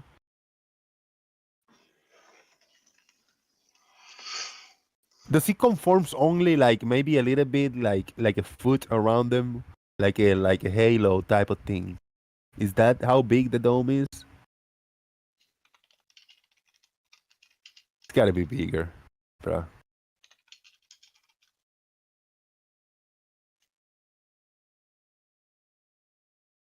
I think it Extra J is the extends it. expert. Sorry, you're the expert, man. Go ahead, Emmy. Yeah, my investigations say that it extends about half a vanishing point away around them. Oof. Oh, as far as that, half a vanishing point. Wow. So right now there are two domes overlapping in here, gigantic. So this dome, the dome of this guy is taking over this guy. The dome of this guy is taking over this guy. But when they go their separate ways, they both take their dome away. It could be 20 domes at once with each other. Sure, they're all canceled out by sinusoidal deplanarizing. Just look it up, Google it, investigate it yourself. You'll learn. Okay, let me spell that for you. No, I quite like him to spell out for us. In fact, I'd now be impressed if you remember what you just said. Sinusoidal deplanarizing. Something like that. Close, right? Pretty close, yeah. Sinusoidal deplanarizing. Deplanarizing. Well done. It's usually you get a field of it generated too if you have magneto-hydrodynamic drive systems. That's what those rocket things are on the back, supposedly. Oh, he gauged the silent drive. I know what hydrodynamic drive is. That was a stab in my brain. Raised your target for Shelley. One ping only. I gotta grab something. I'll be back. Oh dear. Yeah, they use those a lot when they're powering the panometric FAMs. Well, as long as it prevents side fumbling. Oh yeah, when you get side fumbling in that lunar wane shaft, that causes problems. Very good. Any update on when Artemis II will take place? I think it might be in 2 years from now. Let's see, when's it programmed? Yes, at the moment it's planned for May 24, so year and a half-ish. At least we were together when we caught one. We caught one together at least. Who knows what happened in a few years from now, you know? Well, I mean, look what's happened in the last 2 years, you know. Can't take anything for granted these days, can you? Mm-mm.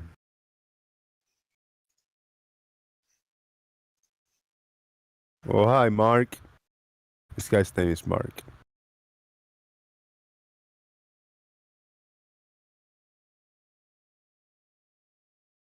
Well, I'll be back in a few. I'll be back. I'll be back. Is this a pig's nose right here? How do I put this? No. In the center of the screen. It's not a literal pig's nose. No. Chike, do they put this big nose in the nose so when they reach very high up, mannequin can eat some juicy, greasy pig? Wait, do you eat through your nose? No, but the mannequin can eat the nose. It will be toasty because it's outside the shore. When it go up, it will cook up crisp to perfection.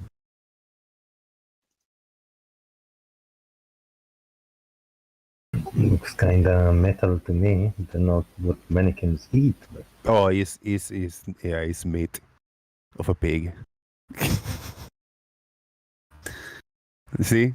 Change the levels. Make it pinkish. Right. Nailed it. Lubo in China, shout out to you too, man. Wait, can you go back and zoom again on those two horns?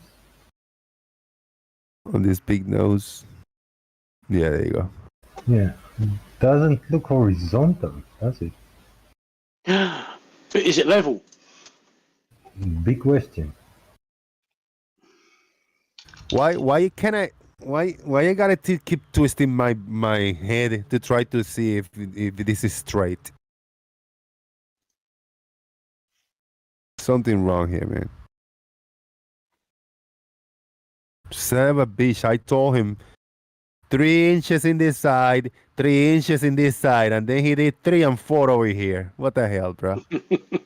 Motherfucker. It definitely does look on the piss, doesn't Too it? late to fix now. Yeah, this will work. Don't worry. So fucked up. You, Jeremy, always fucking shit up. Jeremy is the janitor. He does the adjustment on the Artemis. He does everything. I thought he quit. Yeah, well. See, real signals. Yeah, thank you, real. It's pig's nose, yeah. Oh, man. Why do they put the wiring in the outside, man? Why do they do this? Where else are they going to put it? They cover it up with some. Why? Because a micrometeor can hit it and short circuit. Or are these miniguns? Are these miniguns pointing at the threat of micrometeorites? When they come too close, they go choo choo, choo choo, lasers, choo choo. Yeah, why not? Yes. I know that's what you want them to be, so yeah, fuck it, why not? Spoiler alert. Shine up. Shine up your screen, Jose. What does shine up means? Shine up. Oh, to clean it up? Probably, yeah. You probably think I got a 1 inch thick layer of Vaseline on my the screen of my laptop. That's why I see. No, that's Travis. Travis B900 and computer. They got a thick layer like 1 inch Vaseline in it. Oh, do you see smudges? I cleaned them up really nice, the monitor, earlier before the show, both screens.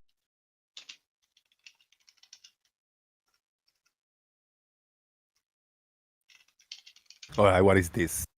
What kind of shenanigans is this video? Uh-oh. Let's sped up, looks like. Oh, I think this is when it does the translunar injection, the burn to send it towards the moon. Because I think in a minute you'll see the rocket light up. Oh, mate, they don't show that bit. I think that's what it was for. I think they sort of folded these wings back in and then sort of fired the rocket. I think that's what it was for. Mm-hmm. Shout out to everybody. If everybody should just go right ahead and hit the thumbs up very quickly, just before you forget. It helps, it helps. It tells YouTube, hey, we're watching this show. You should send some new people over here so we can so we can continue the chat with Fired the rocket. with fresh eyes. It's always good. And look, there's a bunch of people watching. 40 people. Very nice. Thank you very much. Good. Analyzing some video clips and images from the Artemis mission. We went from the launch, took a video clip hours after that, and then we're watching a big gallery over here. There's a few images from the ISS in between, but it's mostly from the Artemis.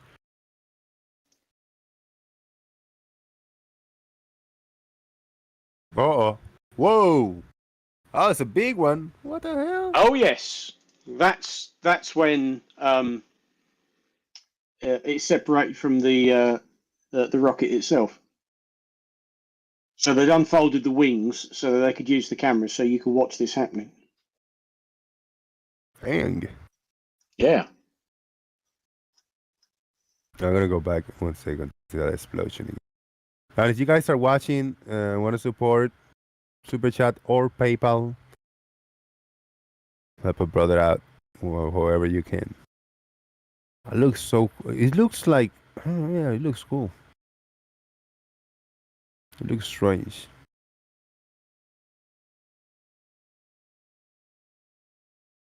That's a lot of rodents flying around, man. This is crazy, man.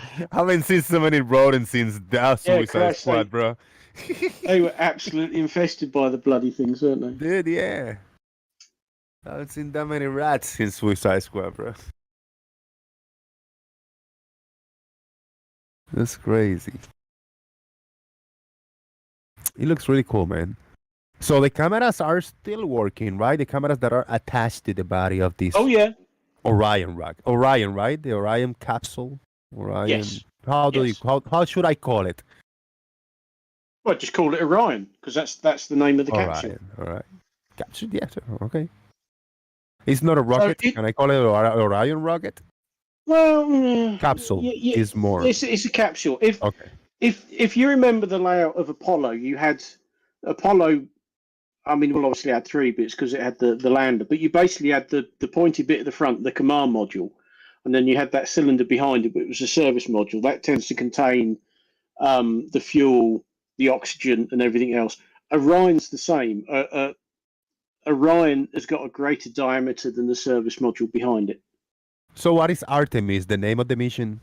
Yeah, Artemis is the name of the entire program that covers the Orion capsule, the project, the SLS rocket. Everything comes under the name of Artemis. Okay.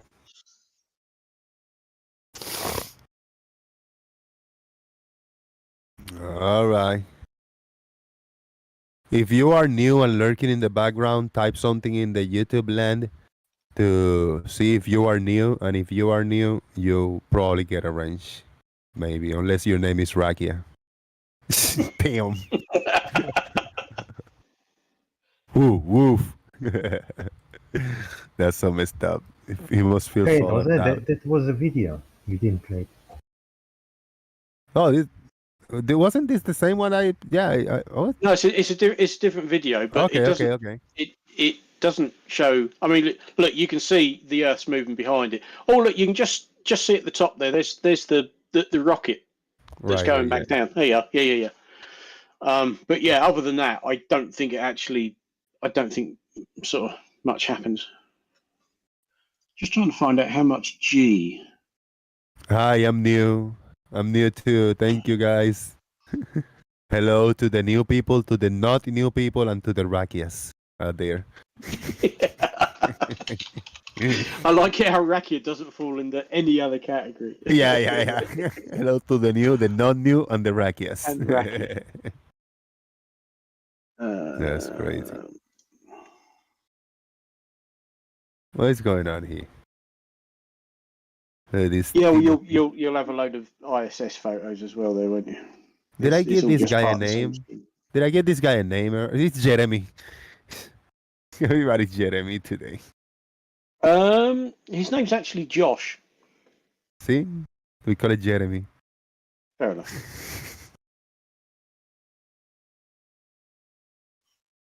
What do you think, Shaik? Comfy? The suit? Pretty comfy. I wouldn't call it comfy. A lot of movement. Can you do the moonwalk with it? Like Michael, move like Michael with it.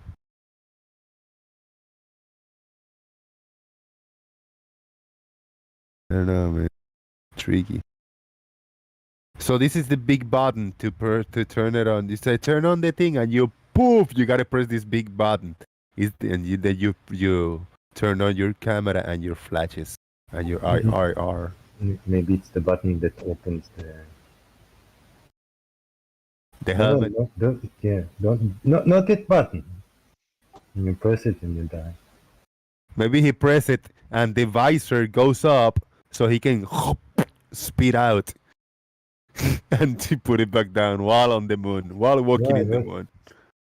Right. What if you have some snot you want to exactly what you do in space? That's it. You press the button, open the visor, spit it out, and then put it back down. Hold your breath. Just air out when you spit. Not for more than 5 seconds. You wouldn't be able to. Whether it's 4 psi or you won't be able to hold your breath. Is that the way physics work, farmers? Oh yeah. Well, entertainment here. Sure, why not? Yay. See? She gets the idea. She don't even have a suit on. Well, that's because she's not going outside. She's all right. She doesn't have to sit in that suit for 2 hours, letting her body get used to the pure oxygen that they're breathing. You know how in the films they go floating towards their spacesuit, quickly pull it on, and then go outside? No. Doesn't work like that. This looks like he has a mini face in top of his face, like right here. Like look from far away. Look, like his head with a helmet. This looks like another mini face with another mini helmet in top of it or behind it, very far away. Wow, that's some sort of weird mutation. It does look like, right? It does look a bit like that, yeah. I can't unsee it either. Sorry. Let me see what's in this visor. Breaking the fourth wall. The reflection. Yes, that's a problem with curved glass or similar material surfaces. They do reflect an awful lot. Which is another nonsense in the films. When you see them and they put their spacesuit on and they've got lights inside the helmet. Yeah, you wouldn't see bugger all. On their face, not just inside the helmet, but on their face. On their face, because of course it's a film and you've got to be able to see the actor's face. But in reality, no. The last place you want a light is in there. Wow, look at this! Is all helmet. This is all reflection. What I was asking for. Yep, he's pulled the sun shield down. Damn. So obviously he can see out, but it's they're obviously working in sunlight and they pull them down to cut the light out. Oh, this is the camera. He's just taking the picture. Yeah.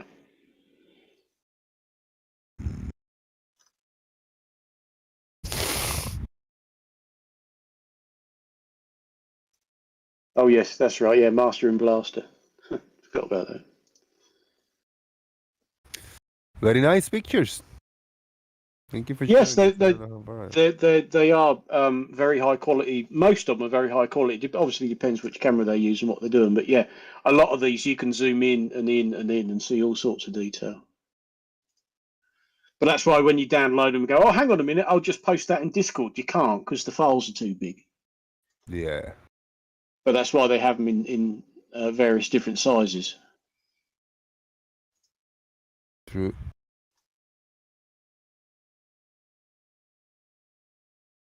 Something down there. Oh, that's is that Cygnus? That's one of the resupply craft that they send up and then send back down. Something like a quadrocopter or something. I don't know where that come from. Why quadrocopter? I don't even know what the shape is.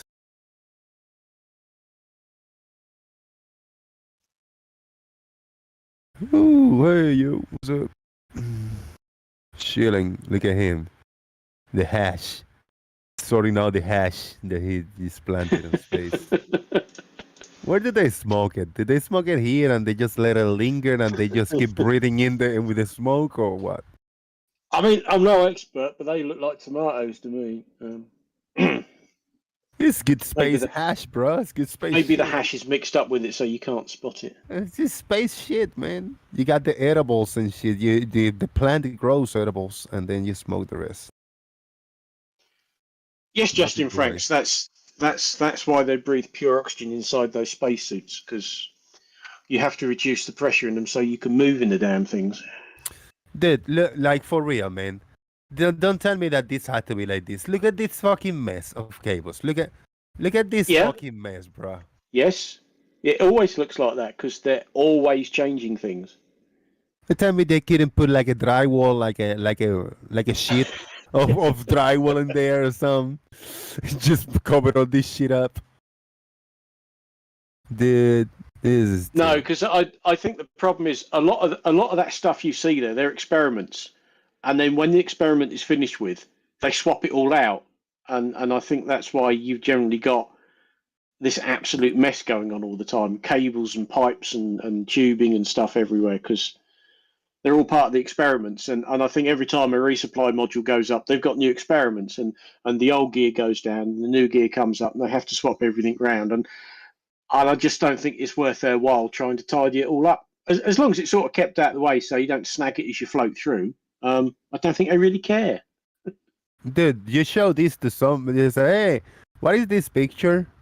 What is this picture of? And you show them this right here, this right here, and they say, oh, that's some teenager room, just messy. Look at the cables and bullshit and connectors. Get laptops, gamings, and shit like that. They think this is a teenager's room, bro. Got a tidier room. No. Like a wall. That's crazy. Weed grown in space must be worth trying, yeah, indeed. It looks similar to my video game system. I have about 23 consoles all hooked up. Yeah. Big mumble of cables that only you know which cable goes where and what purpose. Oh, I don't know. You look under the desk here at the back of my computer. I'm not entirely sure I know what the bloody cables do. Okay, we got Stingray in the house and he's sharing the screen. Let me share. Oh no! Don't No. share anything. I'm just listening. Okay, cool. Well, you're talking about space, and I'm traveling in space, so I thought, yeah, fair enough. I'll just share. Okay. You're traveling, or you doing the space engine thing? Star Citizen. Yeah. Stand by in the background, side by side. All right. Well, I keep if you need to present something, holla at me. I'm gonna keep scrolling through this gallery a little bit. There's a few more. Very high quality. What is? That's the solar panel. Yeah, but this thing was flying by itself. Now I see a big leg. That's Cygnus. There's a big leg out, and he's plugged into this other thing. So he just came in flying. He connected himself. Yes. Yes, that's the big arm is the Canada arm, and the spacecraft is the Cygnus, and that's basically, as they call it, a space freighter. So they're the unmanned resupply missions that they send up there on a regular basis. That's got food and supplies and experiments and all that sort of stuff. So that will dock with the ISS. They'll empty it, and then I think they fill it up with sort of return samples and stuff. Big shout out to Stevie V for a £10 super chat. Hi, I'm new again. Stevie V. Thank you, man. Appreciate the support. Has he been born again? Yes, look at that. Pardon me. I don't know, man. All these things. Look at that. Oh man, they got ads. There you go. What the Well, hell? Northrop Grumman are the company who make it, and it's called the Cygnus. Yeah. And What a bunch of actually, bullshit. I think the Cygnus is disposable. I think I think it's the Dragon capsule that brings stuff back, and I think the Cygnus, when they let it go, they fill it full of all the rubbish, and it burns up in the atmosphere, I think. I heard in the vines that it needs circular solar panels to get circular power to the station. Easily renewable. Renewable. Is that true? No. They're just circular the way they unfold like a fan. It's just a nice, neat way of doing it. Why Canada? Why did they say Canada here? Couldn't you say the UK? You gotta say Canada in the upper leg.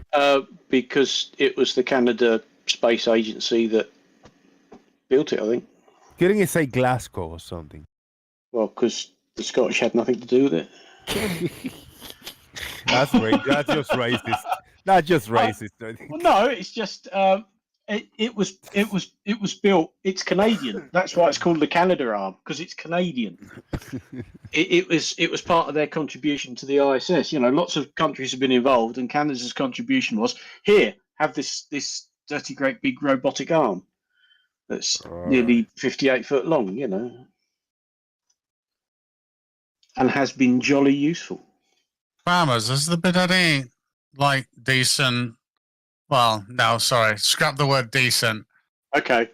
Has there been any opposition to the validity of Artemis and its mission yet, or the footage or anything, or is it just that? Oh no! It's actually, as it was launching, Jem Panda was live streaming the launch in his Discord channel, and as it was launching, the morons were putting up their well thought out and presented arguments. Oh, well, that's fake. That's not real. That's CGI, and that's basically all we've had ever since. They're all saying, "Oh God, look at that! Look, that just looks wrong. That looks like CGI." Like they always have when they're shown any photos of anything in space. Oh, it's fake. So yeah, I haven't heard any legit argument against it. Earlier I watched the launch. I mean, I watched the launch a few days ago. Just the first clip when it took off, I said like, yeah, it's too dark. But I said that today, we play here. We were watching a couple things, and yeah, there's nothing to deny. A rocket was launched, and it's cruising around the moon. It went very slow up, and it's just cruising around taking pictures and shit like that. It's nothing to deny about it. I don't know what the issue would be. There's no people on it. The issue is the people to me, but there was no people on it, so there's nothing to deny. A technological device could be launched and fly close to the moon. Why not? Yeah, but that's as you know, that's not how flat Earth works. Anything connected with space at all, as far as they're concerned, has to be fake. It has to be, and that's it. That's an end of it. There is, as far as they're concerned, there's no argument. It's fake because it has to be. So I guess the only time you can deny it is when there are people on it. Is what you said, Jose? No, I didn't say deny it. No, whatever the phrasing I used, the issue. There's no issues, nothing to argue against because there's no people in Artemis I.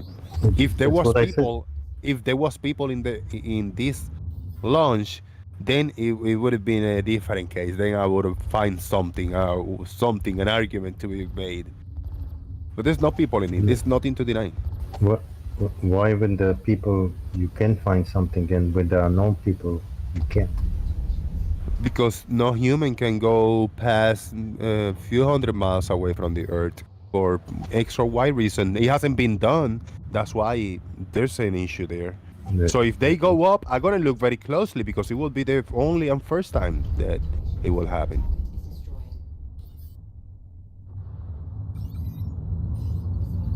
That's it. If there was people in it, dude, that would be a different story. Yeah, we'll all be meticulously calling everybody and telling us, all right, let's look at this, let's analyze this, let's look at this. think this is real? You think this is fake? Why do you say it's real? Why do you say it's fake? You know, it would be good. It would be good.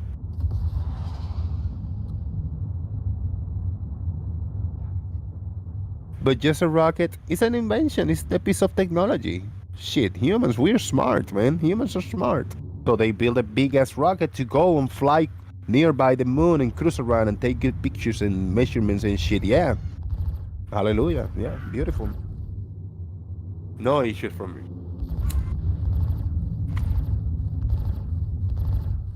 What do you think? Do you think there's not a difference, Chike, if there was people on it and that will be a landing and it requires a landing? Let's Stingray, what do you think?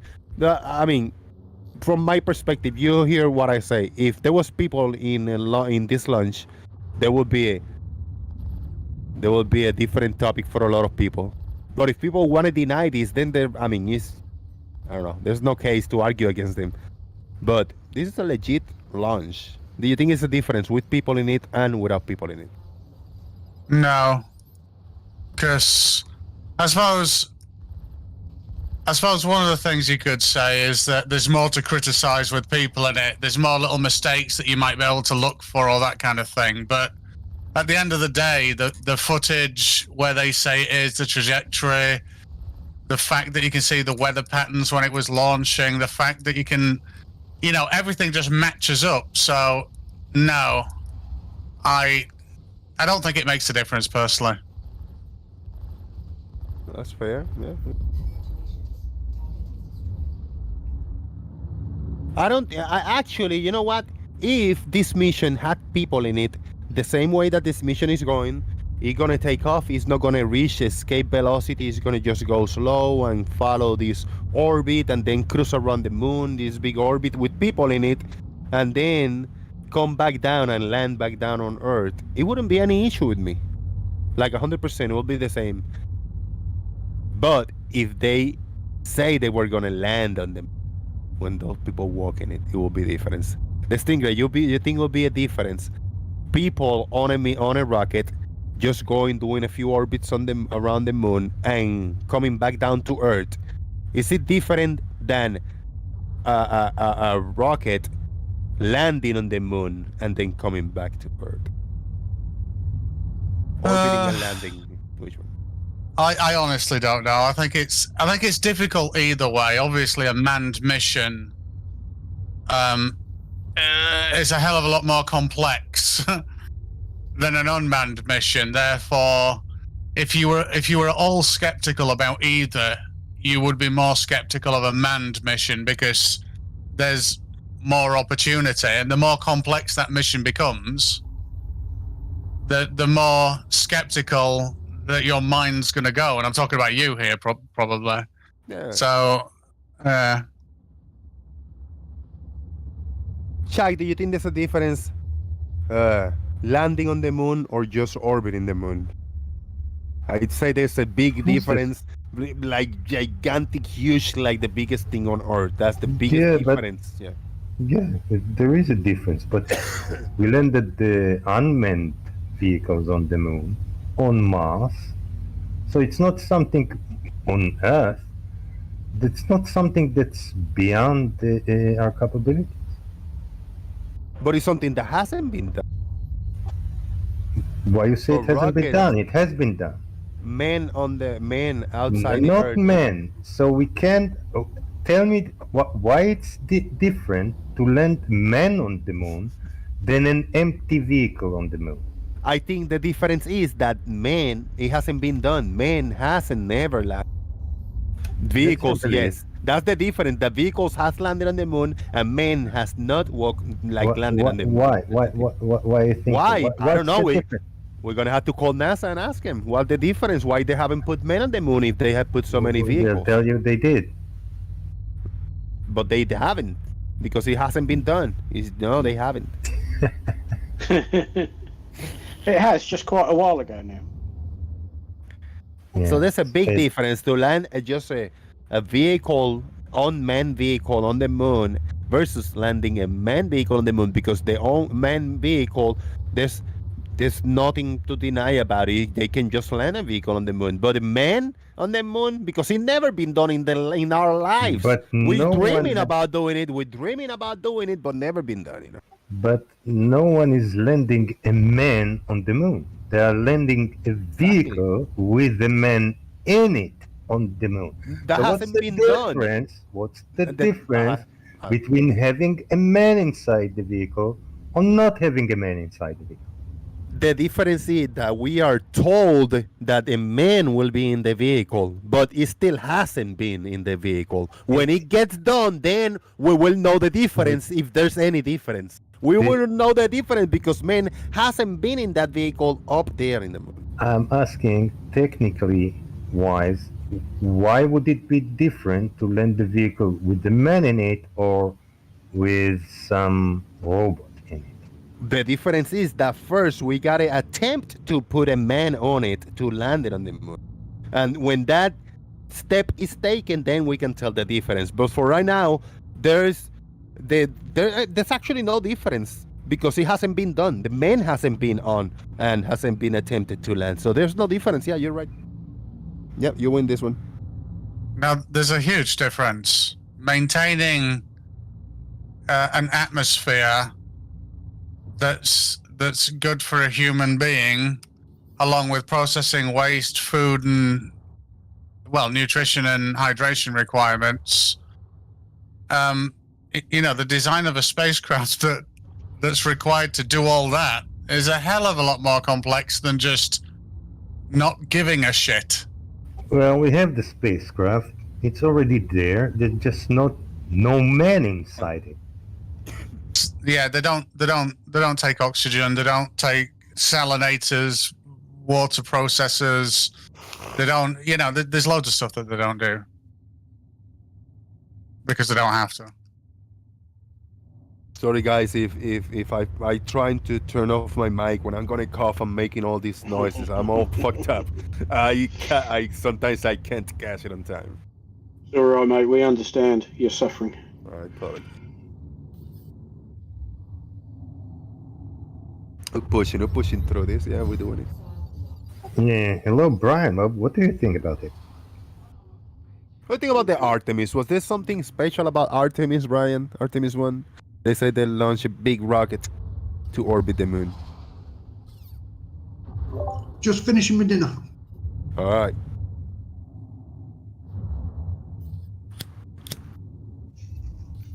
That's Stingray. Stingray, do you think there was such a big deal? This Artemis one? Yes. I told you guys, it's been done 20 times, but I exaggerated. But it's been done a few times. I mean, didn't the China actually landed rocket on the moon and took pictures? Was it Iran or Iraq or whatever? And other places have landed things, have orbited the moon. They have launched rockets orbiting the moon and taking a lot of footage.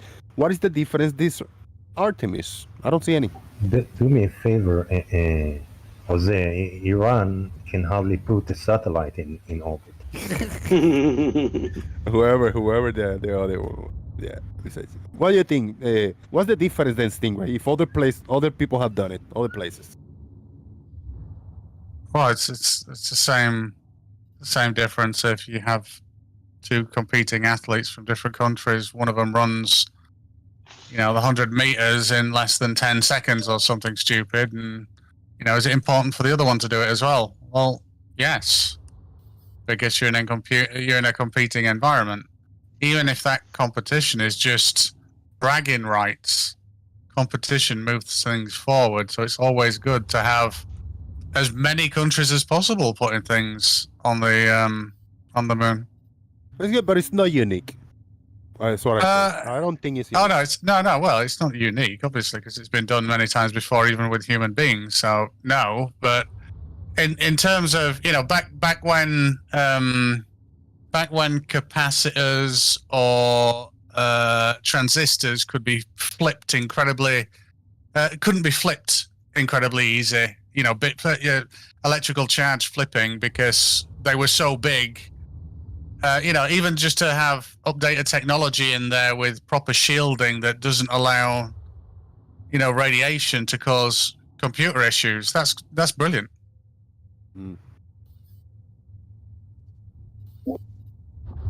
Shout out to Hello from everybody. China. Hello, hello. Well, shout out to everybody watching.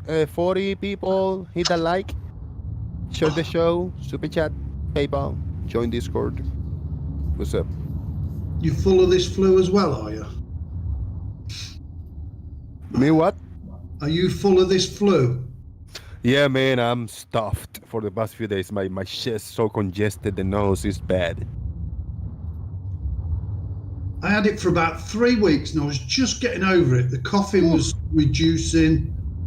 The aches had gone out my shoulders and that. And then it all come back again. Oh, motherfucker. 2-3 days ago. I've been up. The lower back, my lower back is bothering me a lot for the past 2 days. It's a good one, whatever it is. Yeah, yeah. Brian, Artemis I, that thing, is it what was special about it that they keep talking about? I don't know if there was anything special about it. It was a nice firework display, yeah. So this firework display when they launch a big ass rocket to go cruise around the moon a few times, is that all good? What do you think? Is that all? No, it can't be done, mate. You cannot propel yourself in a vacuum. It's physically impossible. But we are in the surface of the Earth. It's not a vacuum, right? We're breathing air, so it propelled from the surface of the Earth where there's air. Is what? Sorry? It propelled, right? It ignited. It pushes in the atmosphere. It's right here on the surface of the Earth. Big ass rocket pushing itself, and then it just get less and less and less until there's like almost no atmosphere up there. What? Nothing wrong with that? Well, that works. I mean, right? No, it's then got nothing to push against. But it's already on. It's already on its way. So there's nothing to. Yeah, but it's got to turn. How does it turn around and come back? Well, now that's another thing. Yeah. What brakes could it use? That's another story. But the first step when it's going. I mean, it reached a vacuum. As what you would find is, as it gets higher and higher and the atmosphere gets thinner and thinner, the thrust would reduce. Yeah. It would But just, it's already maintaining its speed. It's already going. if you watch that, what was it called? That rocket, Go Fast rocket. If you watch it, just prior to hitting whatever it hit, it slows right down. That's because the atmosphere is getting thinner and thinner, and it's just got nothing to push against. Hold on. Do you think that's the behavior on all the rockets, no matter the size and the style? Do you think that the way they should behave a rocket, right? It's the only way a rocket can work is by pushing off something. Everything we do is push, including a rocket. All right, farmers, go ahead, man. And I believe the one you're talking about, it didn't hit anything. That was the de-spin device kicking in. That's all. It didn't hit anything because there's nothing for it to hit. You know, the small minor fact that there is no bloody dome. There's nothing for it to hit, and the rocket is working in space. Engines designed to work in the vacuum of space are actually more efficient than the ones they use to launch them off the ground here. What they push? Themselves. What are they pushing against? Themselves. The fuel. Pushing against the fuel, the rocket, the whole thing. You're throwing thrust out of the back. So if you're throwing the exhaust out the back, it's got to. The only thing it can do is push the whole rest of the rocket forward. That's why we use rockets in space. Can I give a question? Push against something. It's pushing against itself. You cannot push against yourself. Put your two palms together. I'm not. You're not a rocket in space. I don't know whether you've noticed that or not, but yeah, go on. This is silly. Yeah, Brian.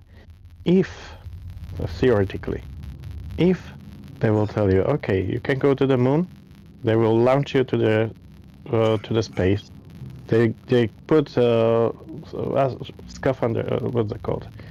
The spacesuit on you, and they will land you on the moon, and you start to walk on the moon. Would you believe it? No, because you can't go there. You can't travel in a vacuum. No, I mean, if they will launch you every You feel known the zero physics that G. we know about. All You- motion is push. Every motion we do is a push. You feel the zero G, and then you land on the moon, and you feel push against. Back and forward, guys. I don't know if Brian Mavitt is just No, not done talking because Lubo is trying to say something and you keep talking over him, Brian. It's hard I don't for know. them because they're in a fantasy and they cannot get out of it. Oh, that's good. That's good. I still want to hear. I still want to hear what they want to say about their fantasy, Brian. So we cannot mute it. We cannot like censor people by talking over them, man. We gotta allow to talk. We gotta listen. Even with or not. okay. So yeah, and it's actually also for Jose, the same question. If they land you to space, they put spacesuit on you. They land you on the moon. You see moon right in front of you. You walk. You interact with the environment around the moon, and then you come back. Would you believe it? If I put you into Narnia, would you believe Narnia? Yeah. If I would be there, physically be there, I would feel I interact with matter. Yeah. Narnia Of is course. a made-up fictional place. Yes, but if I'm told that If I'm there, I would believe it. We can If I'm say there, I would believe it. we put you in Narnia, but we can't physically put you into somewhere that doesn't exist. Wow. Okay, same question for Physically Jose. impossible. Same for Jose. Now, would you believe listen it if? and No, understand. Jose. Hold on, Brian. Let I'm Lubo talking say it. same question for Jose. If they would put you on the moon in the spacesuit and you walk there, you feel the gravity much lighter. You can jump on the moon. You can interact with the moon, and then fire you back to Earth, and then you come back to. But Yes. Brian, please let me to finish. Hold on, So, let me would you finish. believe it? Yes or no? Yes, 100%, because I will experience it. Yeah, if they tell me, Jose, another example, they tell me, Jose, we're gonna send you to the bottom of the sea, close to the Mariana Trench, at this depth, and they put me in a submarine, and they put me in a suit, and I'm looking outside, and I'm saying, waving to the people in the window, and then they start going down and down and down, and then I exit the vehicle with all with the people onto me, and I'm in the water, and then I do the whole thing, and I go back. I say like, yeah, I was in the fucking edge of the Mariana Trench. Yes, I cannot deny something that I have experienced. Yes. I would like to add on the training, add a little bit. So you would need to do some training, some really crazy training, and to prepare for the mission. You would go to the moon and you come back, and then some idiot photographer will tell you, "Oh, you haven't been there. You faked that." What would we feel? I will feel, I say like, shake it off, shake off over my shoulder. I don't know, but shake over my shoulder and say, if you don't believe me, oh well, it's your loss, not mine. And I move on and I go to the next person. Yeah, the thing that what I want to point, like, there's no point to send any photos to space because they just don't believe in their own senses.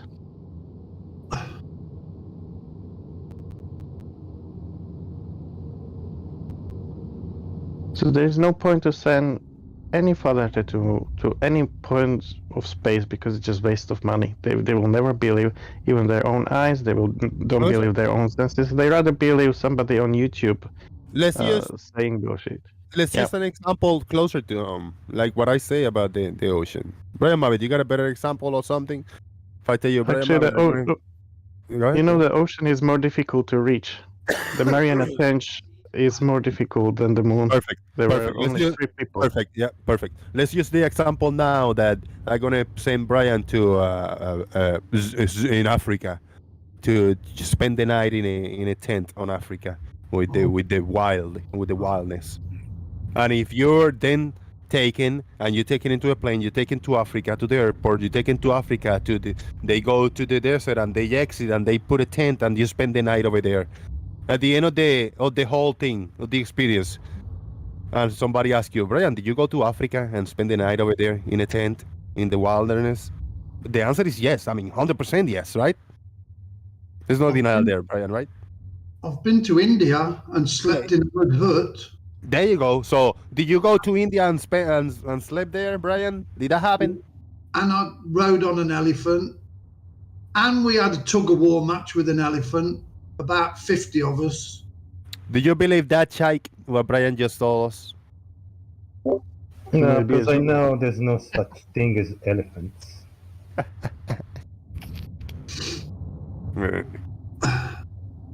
Yeah, unfortunately, the thing that is going to sort of knock your feet from underneath you is a thing called thrust vectoring, which only works by push and to steer the craft by altering the vector of the thrust. Brian, I've got a question then. If that is true, isn't it weird that aircraft fly quicker and more efficiently higher up than low to the ground? How weird is that? Why would that be weird? There's less drag. Yeah, but they've got nothing. They've got a lot less to push on. Yeah, but the drag factor is greater than, obviously, the thrust. Is it? Oh, please walk us through the math, Brian. It must be. It must be, or it is. It must be. That's why they go quicker. They can't go, well, the VNE is all different for different planes, but they can't go much over 200, 250 miles an hour at sea level because it'll rip their wings off. They've got the thrust to do that, but really? the drag factor is great. They can actually do supersonic at sea level. They actually can. Yeah. What was Concorde pushing against? I don't know. The gaffers arrived. Oh, there we go. Hey, Brian. Have you had? Hold on, let me just sort Sue out. Got a question for you, Brian. Wait till he comes back. But apparently the aircraft can only do 200 to 250 mile an hour at sea level. Yeah, go tell that to the Navy. Yeah. Brian. Oh, sorry. Blue, go ahead. Somebody better tell those F-16 pilots that, because those guys quite frequently break the sound barrier at sea level. Yep. When you get back, Brian, you might be listening, but Extra J, this guy is a genius. Just listen to him. Well, what you can learn from this, though, is that there is no way to have a reasonable conversation with a person that's unreasonable. This is true. This is true. So it's really rather pointless. Brian is extremely unreasonable. And if you can't imagine that F equals MA actually works, then there's no point in talking about rockets and how they work. The figures I was quoting there were for passenger carrying aircraft, not jets. Passenger carrying aircraft are jets. I did jet fighters then. No, I did say they're all got different VNEs.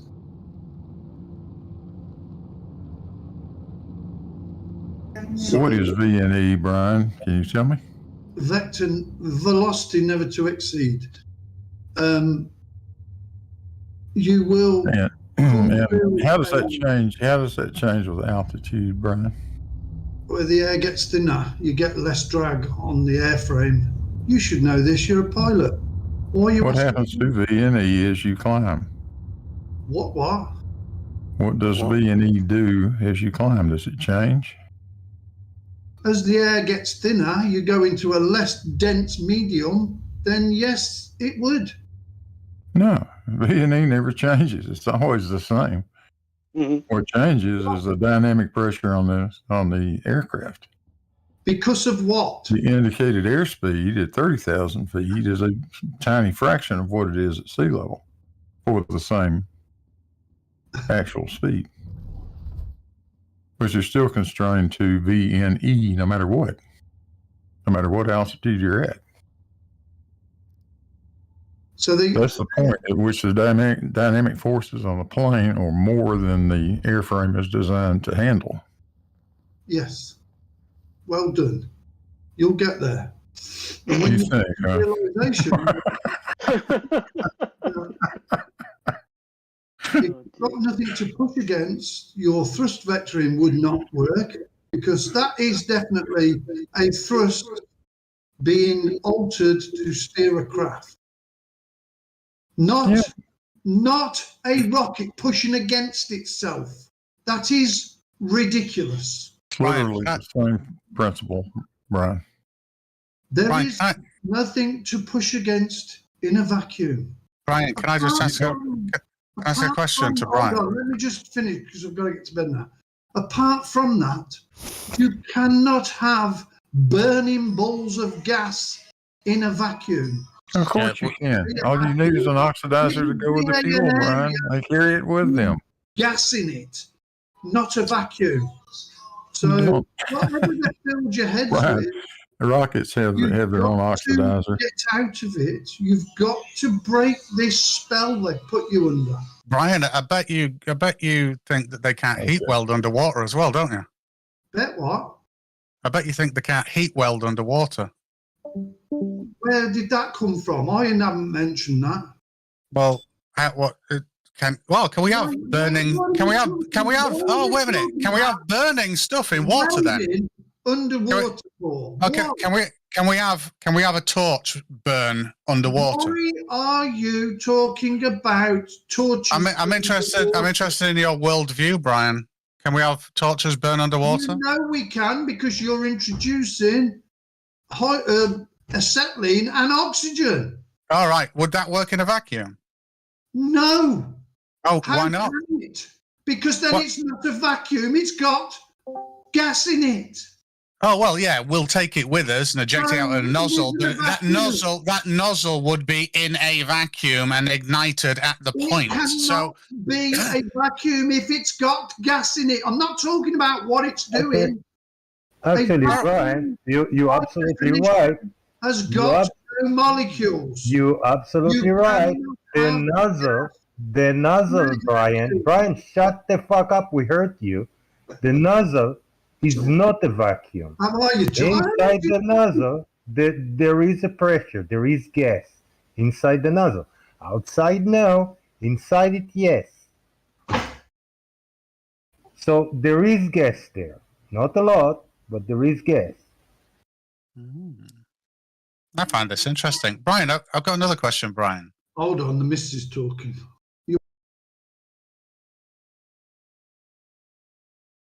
He's missus. We can talk. I just want to ask him if I've got a bucket, and that bucket I sellotape horizontally to a nice little chair or something, and I set off a huge firecracker or firework, explosive firework in that bucket. What would if I've got a chair that's on wheels, like an office chair, would that go anywhere?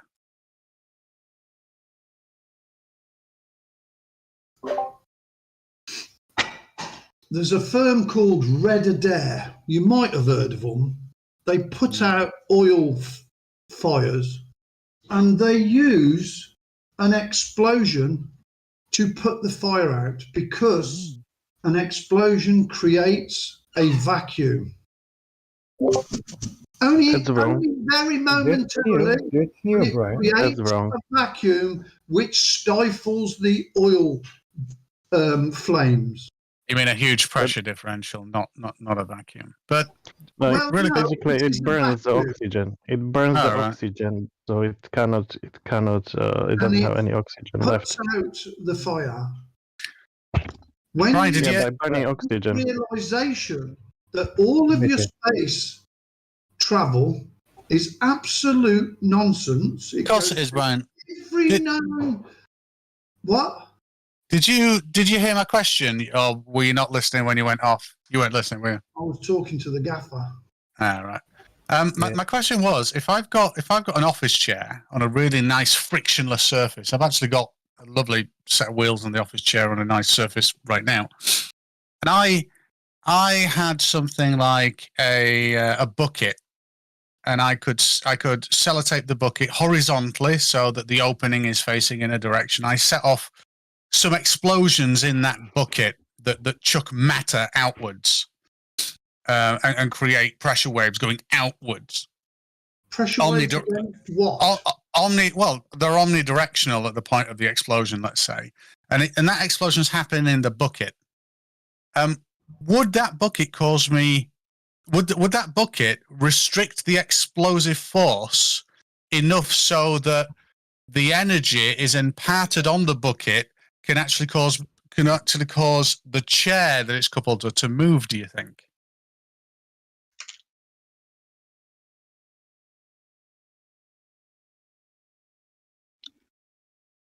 You're going to set explosions off in a bucket? Oh, like a little, like a series of loads of firecrackers and stuff, like huge ones that you find at firework displays, massive ones. I don't know, let's try it. You say you've got an office chair there? Let's try it. I haven't got the fireworks. I don't think you can order them online, can you? But that'd be quite cool. I'd be up for that, actually. They are. That's something for you to try. But I'm saying, what do you think? Let's do these tests. What do you think will happen? If the bucket is acting as a nozzle or a funneling the, because what you've got with an explosion, you've got a expanding gases that is pushing against stationary gases, and that's what gives you your forward motion. That's incorrect, but nice try. Yeah, that's not what happened. So an explosion, the magnitude of explosion is based on the density of the air that's around it. Is that what you're saying? No, it's based on the materials that are exploding, but the reaction you will get, the explosion, on what it is pushing against. Right, got you. So the reaction, i.e. the explosion... Hold on, I've got a little test for you. You've got a drone, haven't you? I got a few now, yeah. Get one hovering, and then have a board on your hand, and just push the board under the drone, and you will see it will go higher. Because pushing against the board gives it more thrust than just pushing against air. And you don't think that's the downward? You don't think that's the downward ultrasonic sensor that's detecting close proximity, and therefore it decides to increase the RPM of the motor somewhat to compensate for the incorrect altitude? I'm not a little sure radars there. with it's called optical flow, actually. If it's No, that is that is a thing, but it'll have to be very, very close, and then yes, that's true. But that's not because it's pushing against the air, because it's pushing against the damn board and causing the pressure to build up, which is thus than the air that it's actually hovering in. Right. So the air doesn't make a difference, but something underneath it very close does. How's that work with aircraft engines then? It's called ground effect. Right. What? Nice. All planes suffer from ground effect. Yeah, only within a half wing distance of the ground, you moron. Within a half wing distance of the ground, the compressed air under the wing will be greater than the thinner air or faster moving air above the wing. Yeah, but airplanes fly higher than that usually.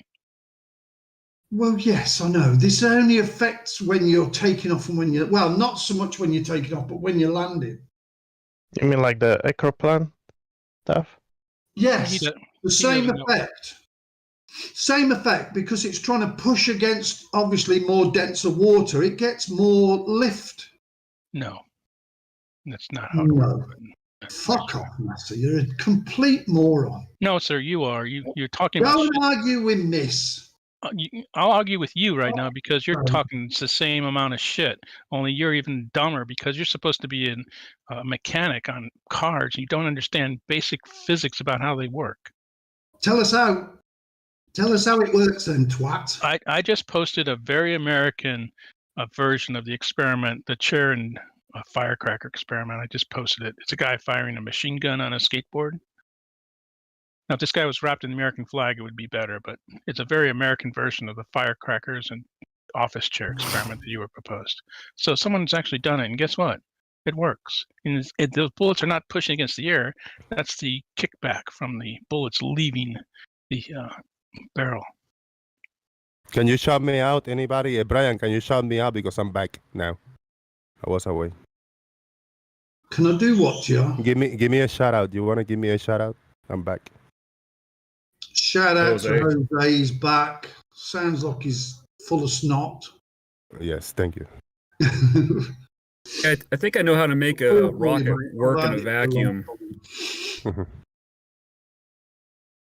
I'd like to get Brian's input on this. What's your what? How to make a rocket work in a vacuum. You can't. Can't even. Yes, hold you on. can. Fuck. Hold on, Brian. Now, you say they need to have something to push off of, right?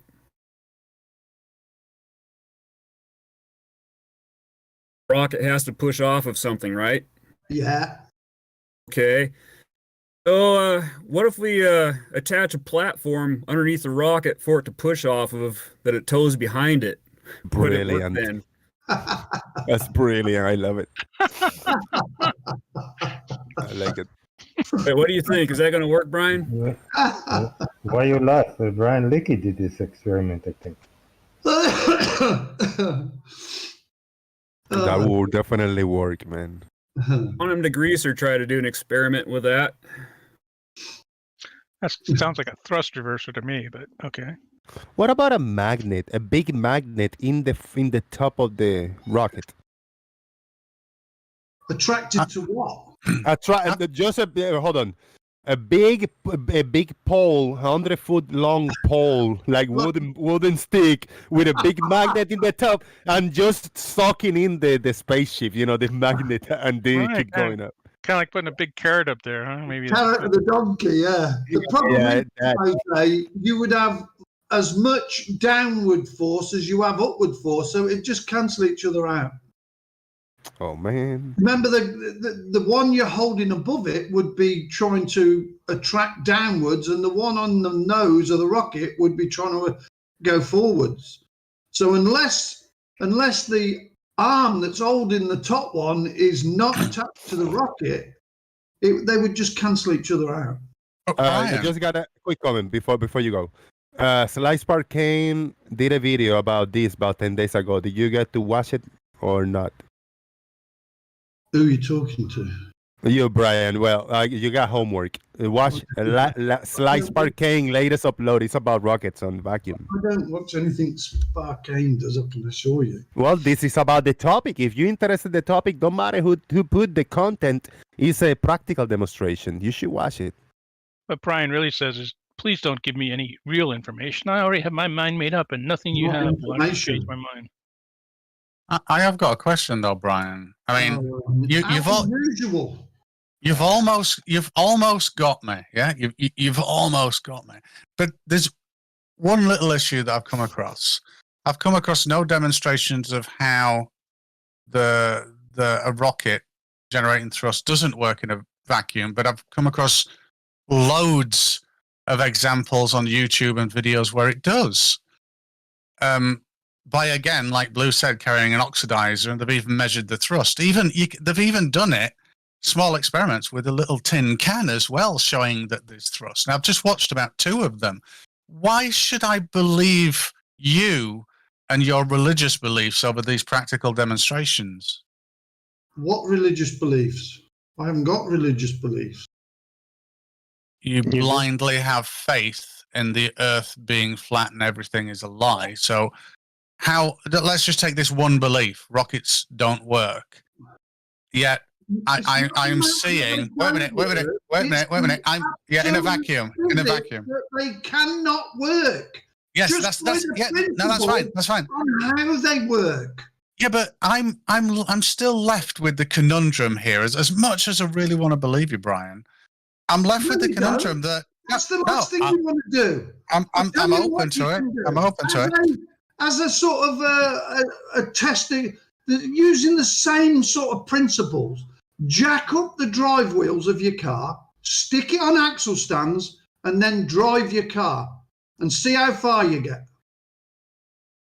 What, without friction on the surface? Okay, so a rocket into a non-medium. I'm sorry, Brian. Then I know who to believe now, because what you've just said is utterly fucking moronic and dumb as shit. I'm going to believe these practical experiments, but thanks anyway. I've made my mind up. Shots fired. Yeah. Your rocket has got nothing to push against, just like your tyres have not got the surface of the road to push against. So how do airplanes work? Shout out to Bebo for life. Bebo is on screen right now, throwing a ball or sitting on a chair, and when he pushes the ball, the chair just go back. You know, like the equal opposite reaction thing. Would you get the same reaction if it was a balloon? Because this has less mass, moron. Yes. Would you get the same reaction if it was a balloon? You realize, Brian, you just shot yourself in the foot. Would you get the same? Yeah. Oh no, Brian. No, it wouldn't. No, it wouldn't. No, Guys, it one wouldn't. at a time. It wouldn't. No, we Brian. wouldn't. Thank you. That's it. Now True. let's Now, Brian. further, Brian, shut in up. space, that bowling ball No. weighs. Let Brian finish, Shike. When Brian is done, then you. No, In space, the bowling ball has no weight. Oh, that's new. That's new. Wait. Shike. You would not get propulsion by throwing no weight. Now you switch Now to we no know way. there's no Brian, shut the fuck up. You can't Because continue we have talking every seen time. astronauts floating around. Right, put an end to it. There is okay? no weight in space. I heard you. I heard there is no As a weight in space. pendulous. I heard you, There is Brian. Now shut the fuck up and make me make a point. For you, Chikey. Let me fucking make a point. Boy, Brian, he mad. Shut the fuck up. get over it. He mad. So Just let him talk, Brian. Let him talk. Shike it out. First you claim there is nothing to push on. Now you're switching, it has no weight. But let's say the balloon and the ball are the same size. Yet when you push a balloon, you have the same amount of air you're pushing against, the same surface area of the balloon, yet you wouldn't move. That's a damn good point. So Not in space, you haven't, because there is no fucking air. You just said though that you did a chair. Brian, listen good. Listen carefully. I got you. Now with that, Brian, when don't switch from air to weight. Don't. I'm not Stay saying focused. he's Stay going focused backwards on the because air. of The On the- air resistance against the ball. Right. Because he's actually let go of the fucking ball. So the only way he's moving is because he is propelling a mass in the opposite direction that it And is. mass, which Just does not on rely on the air behind it to push on. Yeah, getting it, Brian. You Slowly shot getting it. yourself in the leg, Brian, when you asked this question. No, we haven't. The fact remains that bowling ball in space weighs nothing. Ah, how did you know? You've been there. I've seen astronauts actually floating, weighing nothing. I saw two astronauts. 69. I saw- Watched it, and they floated all the way to the fucking moon. Brian, you don't know There the difference is between mass and no weight. Easy, Mass guys. and weight are different. The guys talking over each other now again.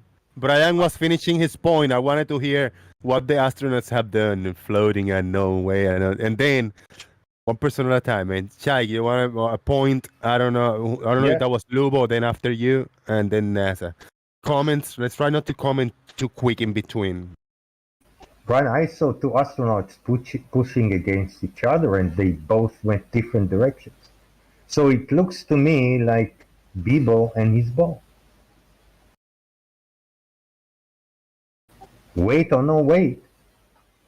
Do it with a balloon then. Do exactly the same thing. I told you, the balloon will not push him as significant as far as the ball. And if the ball was heavier, it would push him even more because it has nothing to do with the air around it. Because the ball has weight. in space, No. Oh, now you're the changing it. ball or anything Hold on, else NASA. does not have weight. Who says weight changes anything? You've just said he won't go backwards if he done it with a balloon. Right. But I didn't say anything Now, about if you weight. shot yourself You're in the confusing. You're confusing weight with mass. and thrust vectoring totally I dismisses told you. complete and utter fucking nonsense that a rocket pushes on itself. So it two doesn't. astronauts. It Two astronauts. pushes against the medium that it is in. So two astronauts pushing against each other should not move because they have no weight, Brian. They They should not will move move in because different they're ways. pushing with their muscles against another set of muscles. Muscles now. Muscles it will count. Muscles. That's the only. And if I do it they with can a use. spring and two balls, it wouldn't work because you need muscles. You were Brian. talking about astronauts. You switch from air, from substance you need to push against. You've got to You remember. switch to weight, and now it's people muscles. come up with this fantasy that they've implanted into your brain. Do you listen to yourself, Change Brian, it sometimes? every damn day. They even change physics to fit it. They will convince you a straight line is bent. They Look who's will talking about changing absolutely convince you horizontal is a fucking curve. Oh, let's change this nose topic again since we already hammered you on this You one. have been brainwashed by them. Look who's talking about being All of you. brainwashed. You've changed your topic. You Except changed it from Brian air Leakey. resistance to weight. Brian Leakey is not Brian's brainwashed. right. Brian is right because it's like trying to pole vault off water. Because look, you're talking about pushing off another astronaut. That's different. Or for one, the combustion is the problem to me. But he's right. It's like if you go to pole vault, you run and you plant your pole on the water. If the water's going down, but it's like if you went to push off an astronaut, what if a spring was pulling him back the way the vacuum sucks air? If he's pulling back faster than you could even push forward, are you going to get anywhere? If anything, you'd have to use your jets in the front and it'd suck you forward. If you could propel off atmosphere, you could freaking suck your way through a vacuum. What the hell are you on about? The suck. I don't know. You Gibberish. can't suck something that ain't there. Tell Right. us my missus. But God, the Brians are both Brians. No, I meant to say this. If No you could personal propel in a attacks. vacuum, then you could suck your way in atmosphere. It's equal and opposite reaction, right? That's how jet engines work. It's Kind absolutely of. fucking ridiculous what they've done to us. No. It's criminal, I believe. What they've Brian, shut up if you don't have to say anything, Brian. Don't preach us. Brian Leakey. I'm talking to Brian Leakey. First, Brian says people in space would not be able to do it because the ball has no weight. But when we change the ball to an astronaut, it suddenly works because they have muscles. Both have muscles.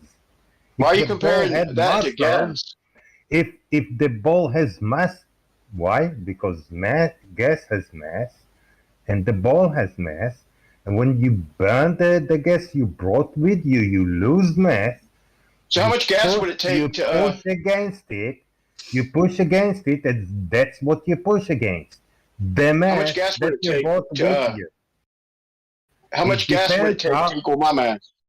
It depends how hot you burn the gas. How fast? Okay, look, I'll agree. If you had bowling balls, if you had bowling balls instead of fuel, and you could just constantly propel bullets or bowling balls, yeah, you might trickle somewhere. You might get a trickling way through space. What's the difference?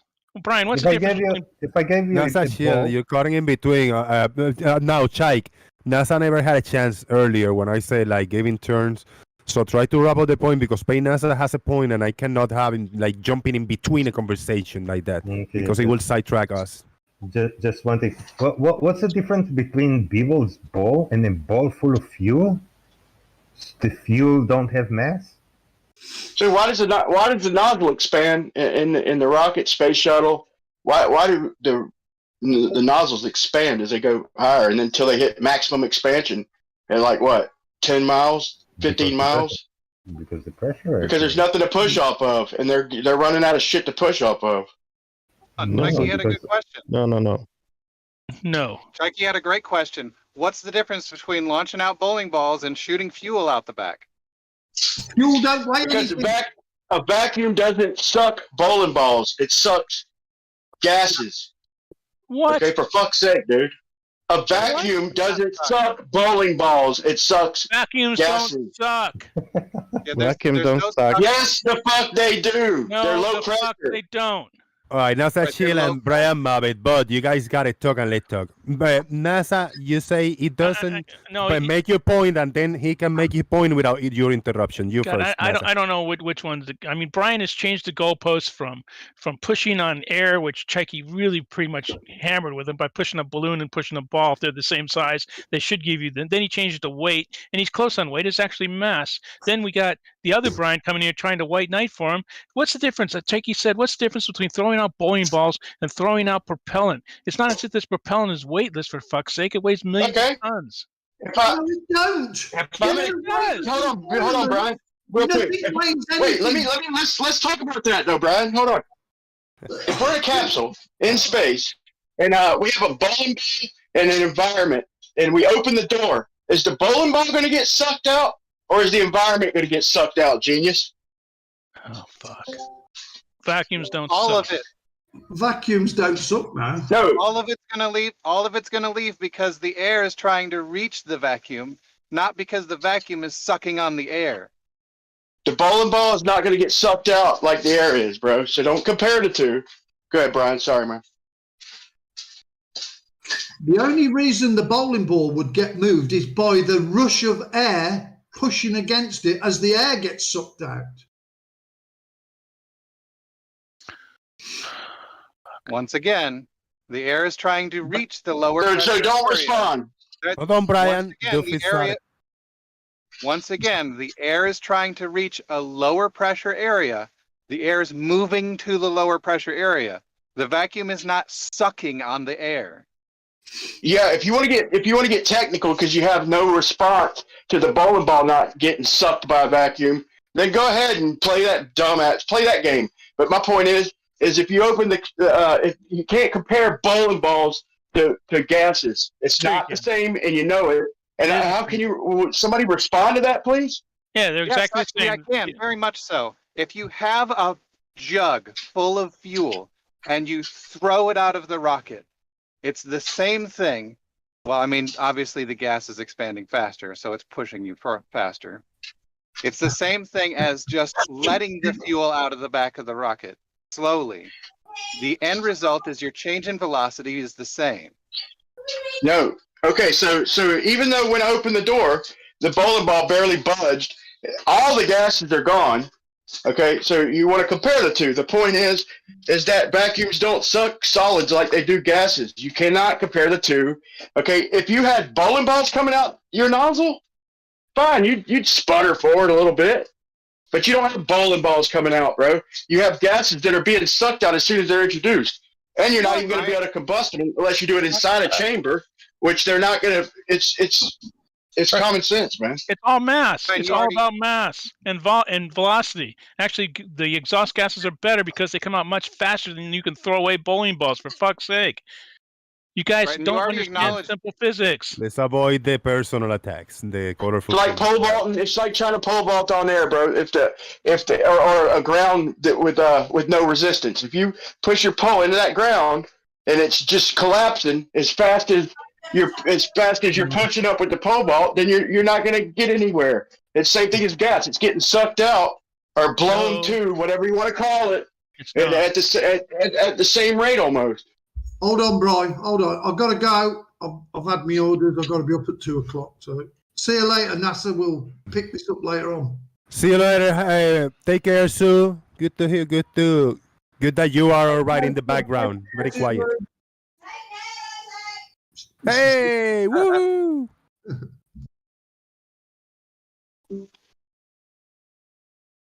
Okay. Anyway, Brian Leakey, you did acknowledge earlier, and you just acknowledged now, the gases are not what's getting sucked out of the environment.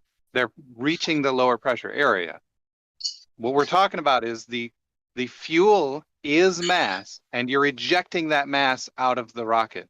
You're saying I can't make that comparison. Why? You call fuel mass, bro, and I call it, you know, to me, fuel doesn't have weight. Okay, there's no way to weigh it unless you trap it. Okay, What? if you want to give it, if you want to compress it, if you want to compress it and give it mass, that's fine. But like I said, the vacuum is sucking the gas. I mean, out as it's being released, it's being sucked out. But the problem is you're not going to be able to light that, bro. I've watched them try and get combustion. That's my problem with it, is the combustion. The best thing I ever seen was expanding oxygen, and it just sputtered. That's the best I've ever seen with combustion in a vacuum. Was like nanothermite, and it barely even sputtered, man. You're not getting the reactions like you think you are in a vacuum like that. It doesn't work the same, man. Slice Arcane just released less than a week ago, I think, a demonstration of a rocket engine being ignited in a vacuum chamber. Slice Arcane, okay, in a little tiny vacuum chamber, and as the shit starts releasing, then it's filling up it's no longer a vacuum as soon as you start evacuating gas in it, right? Hold on, you said it couldn't ignite in It's instantly not a vacuum. Yeah. Brian, you just said it. No, I did not. I did not, bro. I just said that thing in a vacuum. I just said that the nanothermite ignited. You hear me? The nanothermite ignited and it sputtered a little bit. That's the best they were able to do. Here's the thing: when you start ejecting out of a rocket nozzle in a small little vacuum, it's instantly not a vacuum. Instantly. Right. So the thing that was left in the vacuum chamber from the igniter was combustion products, not oxygen. He did this test. He did this test specifically with a candle inside the chamber to show that the candle could not remain lit as the air was removed. Exactly. That's my point, bro. Is right when he not only did he right when he turned the nozzle on to ignite it, he not only did he instantly make it not a vacuum, he actually there's oxygen in what he what he was using. So yeah, of course it only burned for the oxygen that was in there. In other words, whatever gas was left was irrelevant. There was no oxygen, so no more combustion. But it did combust. The entire engine was used up. The whole engine. Yeah, because he didn't do it in a vacuum. Like I said, once again, when he turned that on, it instantly was an oxygen-rich environment, not a vacuum. Excuse me? How the hell, hold on, how the hell does using an igniter turn a vacuum chamber into an oxygen-rich environment? Please explain that. When he turned on the thrust to ignite it, that thrust, before it was ignited, instantly made it an oxygen-rich environment. From what? Where'd the oxygen come from? It was a solid rocket. Okay, solid rocket. Okay. So it was a solid rocket. Let me see that. Post it. I'll give it a look. And I'll come back with an honest response. Hold on, let me go find it. Solid rockets. So how come nanothermite wouldn't work? I'm supposed to believe Slice Arcane with nanothermite just sputtered. The most oxygen-rich solid there possibly is. I mean, there might be something better, but it's at the top. So pure gunpowder, which is potassium, so that's like almost pure solid oxygen. That wouldn't light. I mean, gunpowder is potassium nitrate. It's oxidizer. Nitrate. No, potassium nitrate is not oxygen. What? It's an oxidizer, bro. It turns into freaking potassium oxide or whatever you want to call it. Hydroxide. In the atmosphere, yes. Okay, I posted the thing. Hopefully, people can see that in the Daily Boom. So why wouldn't the thermite? What did Sly use? I played the video earlier, the whole video in the background, like 75% of it. But the conversation was going. Nobody even looked at it. I mean, it was just playing. Well, can you do it again? Well, it's a longer video. I mean. Well, okay. Listen to it. I mean, I can play by segments, and you guys comment. Yeah, the last. Well, my question is this. Doofus, if the thermite and the gunpowder, I mean, that wasn't it. He tried just about everything publicly available, and I don't know where he got the thermite from, but if all it did is just sputter, I mean, it did combust, but it didn't make plasma or much of a flame. You know, what did Sly use to get it to work? He had an igniter and a rocket engine. If you had watched the video, you'd see that he had to drill a little bit of a hole to get the igniter actually on the solid rocket propellant so that it would actually do the job appropriately. Can you watch You my always screen have to share, drill a hole, Brian? bro. You Can always look have at to my drill a screen, hole. Brian? Yeah. Can you look at my screen? Because I'm not playing the background. I mean, closed captions. Just I go don't think we halfway need in. to. It'll be, if you start at the halfway point, it should be a pretty good demonstration in there somewhere. Yeah. So But is still, NASA using it's showing NASA the using materials. solid? Sorry, guys. Sorry, you go ahead. No, I'm gonna tell you that. I'm playing the background. It's showing the materials he used for the test experiment or whatever. Okay. So we're not gonna show any of that of the setup. I kind of I'll scroll forward a little bit, and you guys talk. And let me know when to stop. If I gotta go back or forward, I'll just handle the video here. Yeah, you know, there's two things on the side of the Artemis. Yeah, those are solid. Tiempo, pause. Pause.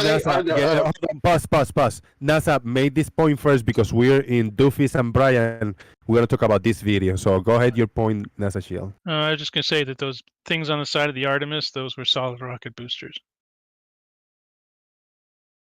Okay. And when do they burn out? About what, a minute, 2 minutes after liftoff. So at about 5 or 6 miles up, something like that. Well, I mean, if he found something solid that works, and if NASA claims to use that, if he could demonstrate it, and then show me the specs or whatever, I mean, I'll take your word for it. If that's what they use up there in the back and in the low pressure, whatever you want to call it, then we'd have a discussion. But if they use the solid rocket fuel while in atmosphere, that doesn't help you with the vacuum argument, does it? All right, we're gonna start doing the test now. Now he put a lit candle inside, and he got a 2 times speed, and he's, I guess, just getting rid of the oxygen, right? Tell me what's going on here, somebody. Oh, he did. In the first test, he was testing how long it would take the candle to burn out with the air remaining in the chamber. Then he did a test. Then he did a test to see how fast it would take the candle to go out while he's pulling a vacuum. Okay. So that in the test he could verify, at least to whoever's watching the video, that pulling a vacuum is actually causing the candle to go out. Does he show the gauge?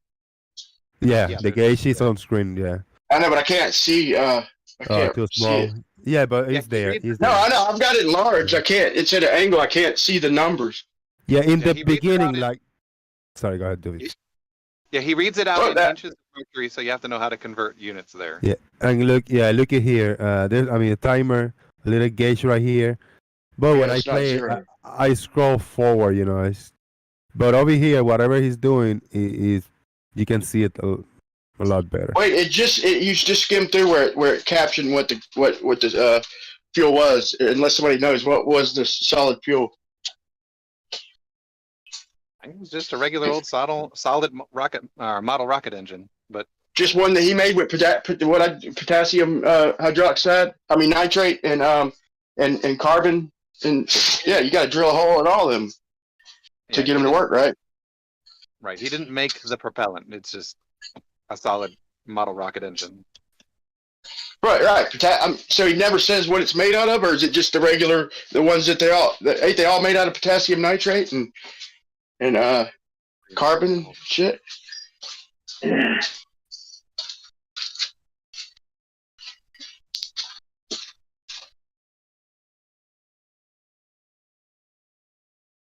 Maybe the smell of this thing, right?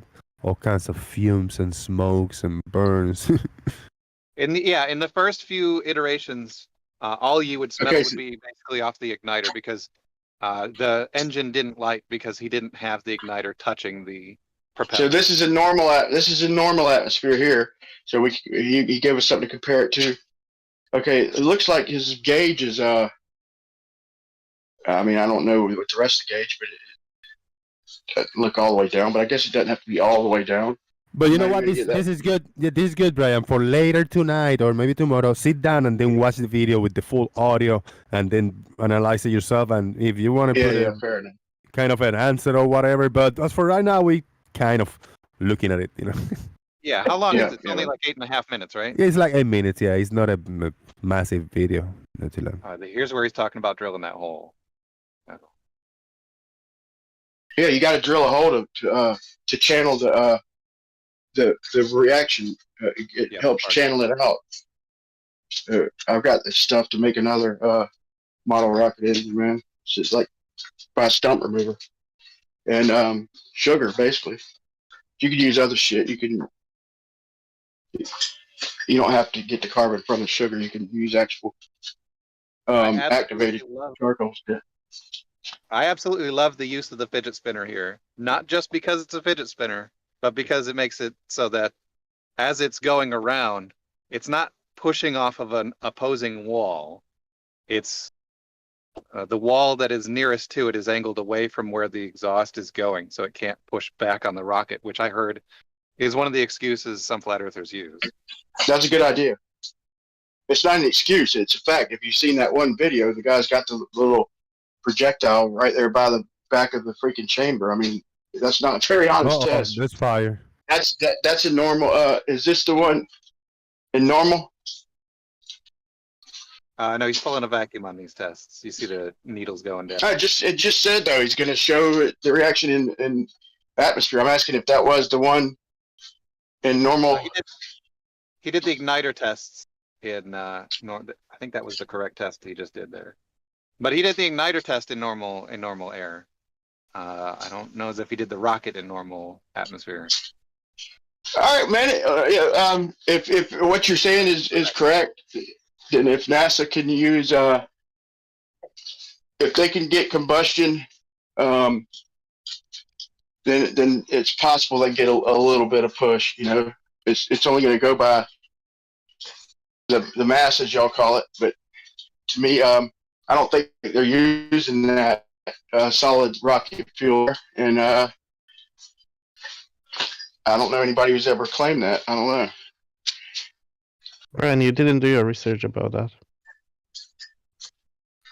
Oh, I've done some research. There's also one other thing I should mention, Brian, if you're going to watch this video from Sly Sparking later. So how come the smoke ain't coming out? Okay, if how come this? Never mind. Well, it'll get there. But there's an addendum after his usual outro sequence. You know, that sound that he makes to end his videos. There's like an additional minute or so worth of stats, some numbers. He actually lists off the changes in pressure as the test is conducted. So he goes through all of that, and it's worth getting that last addendum, so-called that information in as well. Yeah, I had to double check all that. I don't trust Sly. He's like one of the very least people I trust, but it is what it is. If he did what he said, then it is what it is. But he's the same guy who all y'all pitched in and give him a couple $1,000 and he freaking does a half-ass test and never goes back to do it. You know, it's like, dude, if everybody pitched in, it was a group effort, and he doesn't even know how to steal a freaking PVC pipe, dude. That's embarrassing, man. He said he still got everything, so go do the test. Then he's showing the lasers like to try and show a laser to try and show downward refraction. And it clearly ain't doing what he's saying it's doing. He's like just showing something on screen he's bouncing it off water, and it's still not curving down. It's like, dude, you're reflecting it off the water, trying to act like it's refracting it. You're even saying that you're refracting it off the water. To me, that's dishonesty, man. Or incompetence. Call it what you want. It's a fucking irony. I think it was in response to us showing them the lasers over distance, you know, and the light bending up. If you step off to the side and you get even a slight orthographic view, you'll see the light bending up. I showed him like 4 examples, 4 or 5, and here's this. So even if the light's doing what they claim it's doing and bending down toward the denser medium, like in Mick West's example, then the top of it compressed. The top of the skyline came down, and the bottom appeared obstructed with line of sight. So even if it is doing what y'all claim, the effect ain't what y'all claim.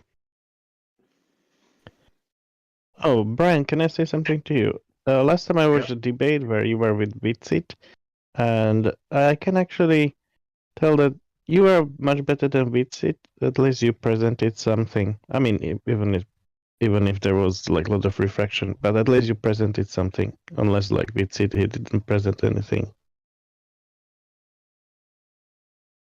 Yeah, thanks, man. But I didn't want to waste my presentation on just evidence that everybody's seen. You know, I just knew that Cat and Mr. Sensible were going to stick to their script of they presented no evidence. You know, like if you don't like evidence or you think that it's bad evidence, whatever, you know, or you think you can disprove the evidence.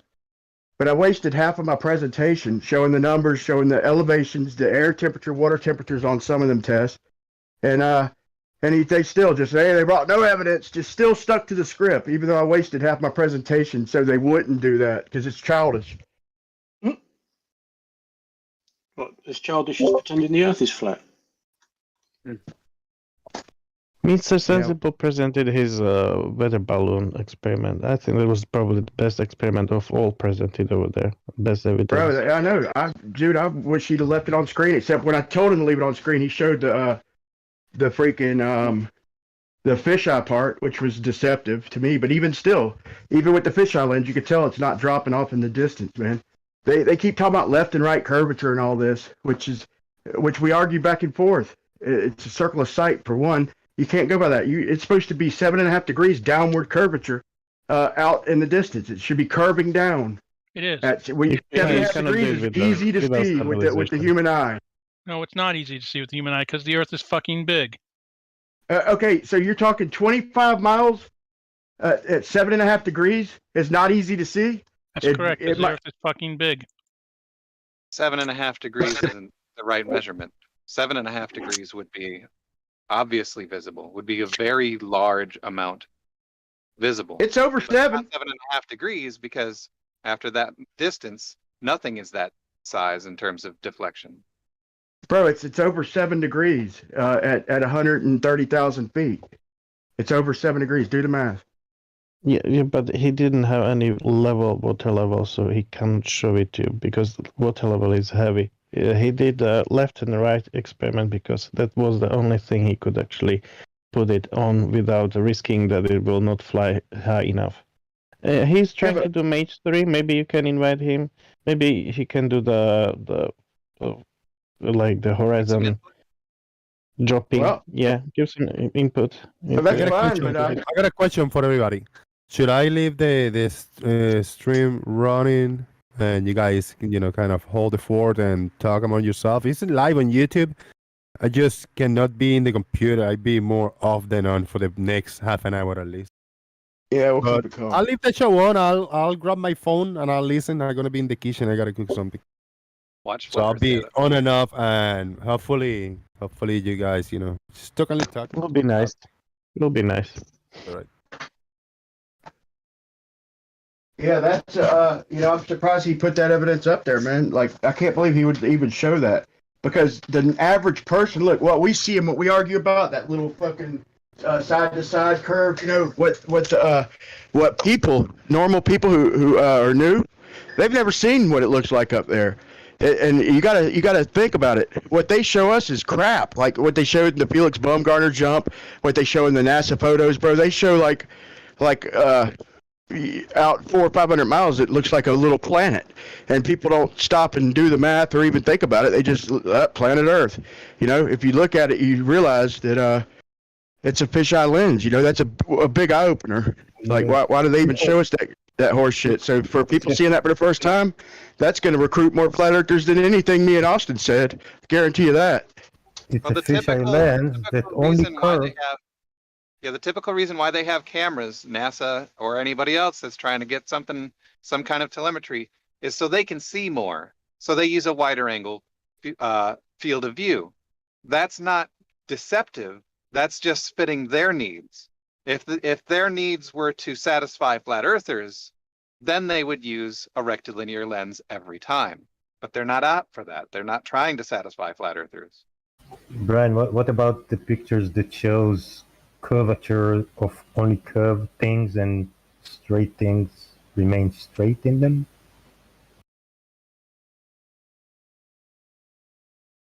Well, there was also Electron rocket for launching from New Zealand. It didn't have the the white lens. You can just have a look. The recent, I think. Yeah, Electron if you want to show me curvature, show me two horizons, right? Two what? Two horizons, right? Don't Why just would show you me see out in two the horizons? Don't show me 450 miles out in the distance. Don't show me a circle of sight. Go up high enough and show me two horizons. How are Not you going just to the see one. two horizons on one planet Earth? How are you going to see a ball if you can't see the left and the right side of it? If you go up far enough, you can see the ball. That's what I'm asking to see. Well, Is that's if you go not up two high enough, horizons, is it, you numpty? How can if you go have up two high enough, horizons? if you go up high enough, then you'll hit a point where you could see the left and the right horizon, and then if you go past that, What now? you'll see them start to shrink together. In other words, the ball will start shrinking. Here's my point. Brian, That's there still is one no horizon. left and right horizon. There is one horizon. It's actually a circle. When you stood on the planet, it's a circle. Yeah, circle. So if I'm looking straight out and I can see 450 miles, okay, and so if I angle the camera or either my field of view, it's going to be pretty much 450 miles. It's a circle of sight. I mean, this is simple arithmetic, man. It's the same argument y'all use of why we don't Arithmetic's see. got nothing to do with it. This is the Right. same argument of why we don't see. Horizon from. Brian, you're a bit late. We were looking at a bunch of those pictures where we could see Yeah. the whole horizon Yeah, but- today. Hold on, when I say on that there's every side, provided that Earth was lit, because when it was not fully lit, we couldn't see the horizon, of course, because Earth was dark. All right, that's fine, man. That's a different argument. But my point is, when we try Not to a different show- argument. What you asked for. No, this is what I'm asking for. Okay, when we present looking you, at Earth are you just from going to the cut me moon. off every time I go to talk, bro? Looking at Earth I'm gonna be gone. from the I'm gonna be moon. gone. Looking at Earth from the moon, you see the whole horizon, all around. All right, tell me when it's What my you turn to asked talk, for. and I promise if It's you interrupt, I what you promise I'm asked just going to for. leave. You better leave. Just tell me when it's my turn, bro. I heard what you said, and I heard your next point. Just tell me when it's my turn, bro. Check the legitimate to leave, please. I would like to ask the same question as I asked Jose before. Can I ask a question, Brian? Yeah, go ahead. Yeah, I asked that question before. I asked that Jose, and I asked that other Brian, and basically, it's just to know if you're brainwashed or not. So the question is very simple. If they will tell you, okay, you're going to the moon, they'll put you into spacesuit. They will put it to the rocket, and then you fly to the moon. Then you land on the moon. You walk on the moon. You can interact with the moon. Everything. You feel low gravity. You can jump very high. Then they put you to rocket back and send you back to Earth, and you feel gravity. All the difference as the same way as it should be. Would you believe yourself that you have been on the moon? Yes or no? Yeah, if I did all that, why wouldn't I? That's a Yeah. weird question. But Okay, here's my that's- question. that- Well, wait, real quick No, before we no, change the subject. I just explain because the other Brian, he said he wouldn't believe. No, he didn't. He His said own he asked you back. He said if I sent you to Narnia, would you believe that? That's Yeah. what he said. Would he believe to his own senses? And he said he wouldn't. Yeah, well, I'll tell you what. You send me there, and I'll scream it far and wide. I swear to God. But here's my thing, real quick before we change subject, is when we show the horizon and how it's flat, you can take a board or a level or anything, and the horizon's a flat line. We're told that, and when we see a boat going from left to right, we're told that the horizon's flat because it's a circle of sight. In other words, we wouldn't expect to see curvature because it's a circle of sight. And from that level, it looks flat. It's like a hula hoop. So now, if I raise up above the ground, then basically that circle that Mage, that tiny bit of whatever at the edges, is just a function of distance. In other words, on a clear day, or if the cloud deck wasn't in the way of the actual horizon, it'd be less. The further we see, the less that circle of sight would be. All that is a circle of sight. I mean, how could anybody deny that the horizon is a circle of sight, whether it's a globe or a flat Earth?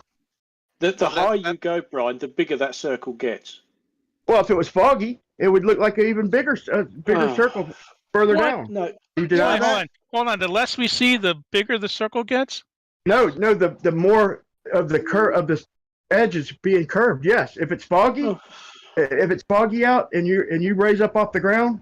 I mean, Brandon showed you all all this. I mean, basketballs are flat, man. I have proof there. Basketballs are flat. No, the point is, on a globe or a flat Earth, you're gonna have a circle of sight. Brian, that brings up a very good, very interesting point. Now, on Mage, they did give a globe prediction for how much curvature would be shown in that, and then what was shown on camera matched that prediction. But what's important? No, it did not. He did it wrong. But what's important is that the amount of altitude above a flat surface or a globe, the horizon, the appearance of curvature in the horizon would be exactly half as much for a flat surface than it would be for a globe, provided the distance to the horizon is the same for a flat surface for some odd reason. That's my problem. So no, you got bigger problems. Curvature in Mage, no, I don't.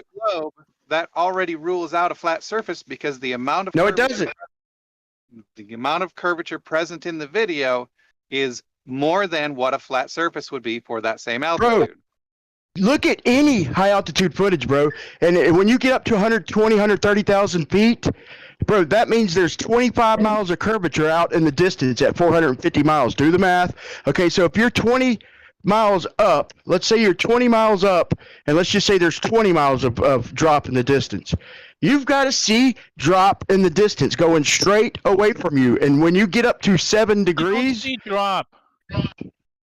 You should see drop because it's 7 degrees. You do see. You have to have that. What are you comparing? Well, yeah. What are you comparing it against, Brian? If you have the high altitude balloon protractor, bro.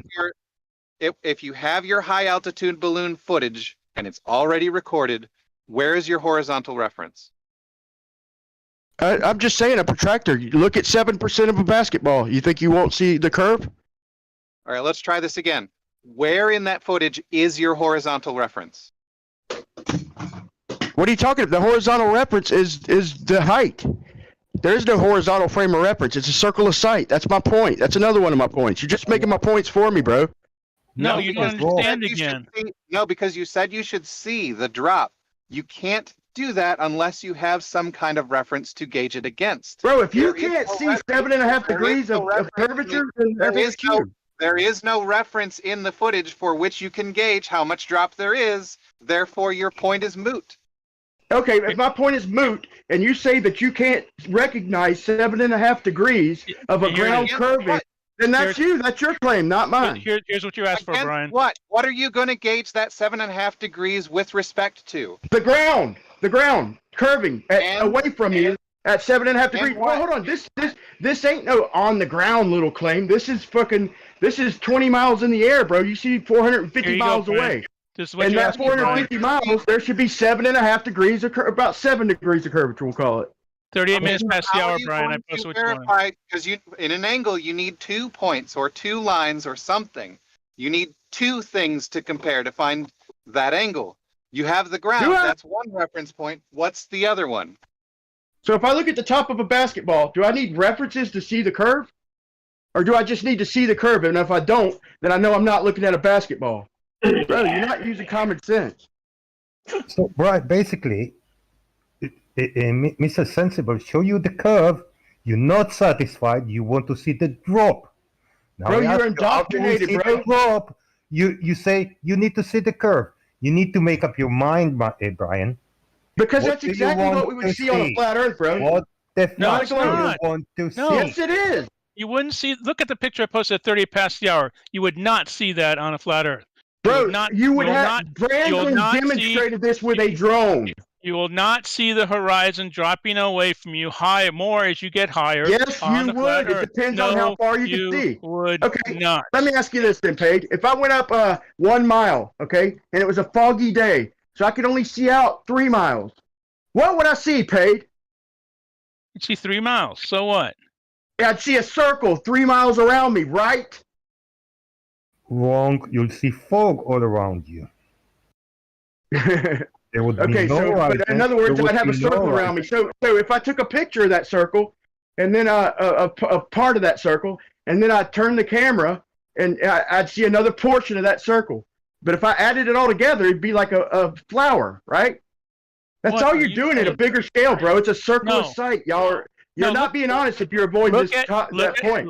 Look at the one at 38 past the hour. That is a picture through a heads-up display of an ADI. That square, that little cross thing, that is level or horizontal. The horizon drops from that. Where'd you post it, bro? And what? I don't know where did I post. Where we post? We're posting in Daily Boom Live, 38 past the hour. Okay, hold on. I'm in the wrong place. I'm even posting in the wrong place. Okay, Daily Boom Live. Okay, 38 past the hour, 3 minutes ago. let's see. Hold on. I'll give it a look. 30. Wait, what? Past the hour? 38 minutes past the hour. All right. I'm seeing. Okay, one. There's a sun setting below level. Brian, how about if we can go like 3,000 miles up? Would you see the curvature? Hold on, I'm looking at. Dude, why ain't they quit giving the time? Wait, paid NASA show. Yeah, while you look at it, just think about it. If you can go 3,000 miles up, would you see the curvature? Or would Bro, you the should see whole 70. whole Earth?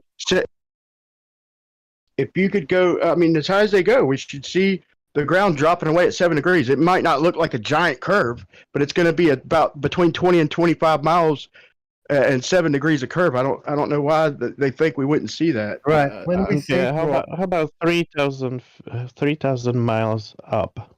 Would you see the curvature? Would you see the Earth? Would you see the whole Earth? I mean, you know, I don't. You should see it at about 12 miles, 15 miles. That's my opinion. When it's about let's 5 degrees, bro, about we 3,000 should miles. see it. 3,000 Why? miles. Would see Why are the you whole talking Earth? about places we can't go? Let's keep it in the realms of reality and places we can go and we can even show. People It's can go there, reality. but that's reality. See, That's reality. I just posted you a picture Even if- taken by wait, real let me to people. finish. I Let me to take- finish. Yeah, because you thought that, as you say, the dome is like 4,000 or 5,000 miles high. Yes, so we can definitely go there. And you said there's air pressure all around inside the dome. Why we shouldn't Who go said there? the dome? The dome is walk out. No, the dome is apparent. Walk outside and it looks like a little mini dome. Everywhere you go, you got a dome over you. Especially on days with more refraction, it looks even domier.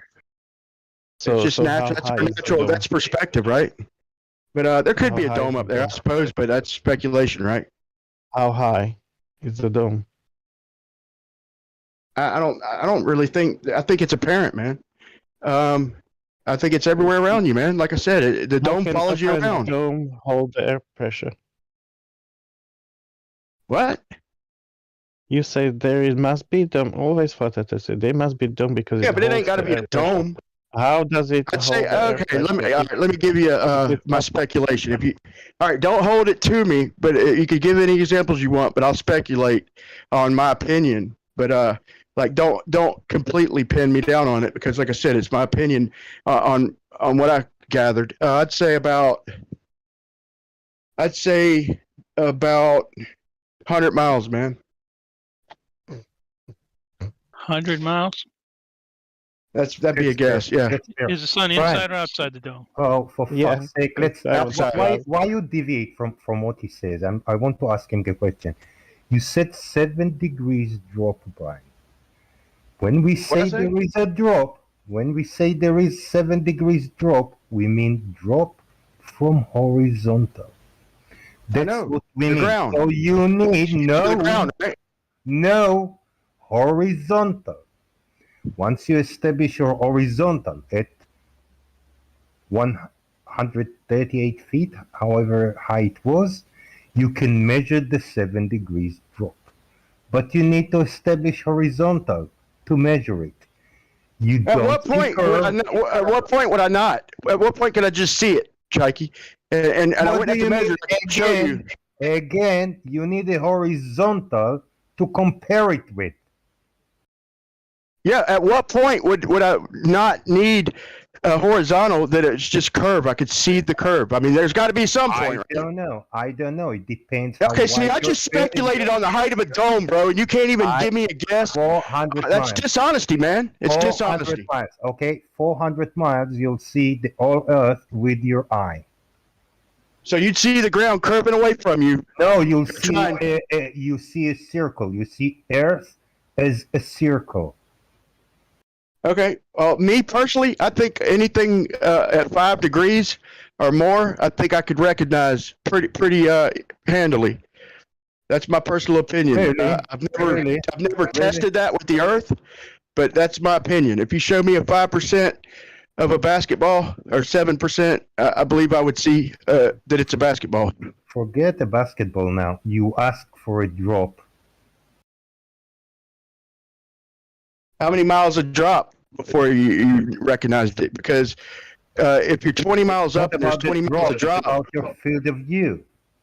No, but still, well, I'm not arguing. A perspective is the whole argument. But you see the compression. You see the in the distance of every high altitude balloon footage. You see the gap between the ground and the atmosphere. The little blue part, it starts shrinking off in the distance. And the point is it should be twice the height as the part you're over. If you're 20 miles off the ground at 400 miles, it should be about 40 to 45 miles above the ground, your line of sight. So just because I don't have a line of sight, is that amount, double that amount, should be recognizable, in my opinion. I don't know. What it's an argument. I mean, what you compare it against? Against no curve. What's against no curve? How do you know there is 40 miles drop there or 60 miles drop or no drop? How do you know? That's my point. I think I could recognize it without a comparison, just looking at it itself. I'm asking you, how do you recognize it? If I tell you, Brian, go mark a line on your door and at a 10 feet distance, mark another line that is 7 degrees below it. Do you think you can do it without measuring the equipment? Yeah, I think. Oh, you talking about drawing the line on paper, 7.5 degrees? Yeah, obviously you'd see it. You can recognize straight. No, I'm asking you to draw two lines that from 10 feet away, the difference between them is 7 degrees. The angle you measure between them. Do you think you can do it? I'm not fully understanding. Okay, an angle is something you measure. You measure 2 points, yes, and the angle between them, between 2 points. You take a device like a. I'm not sure, man.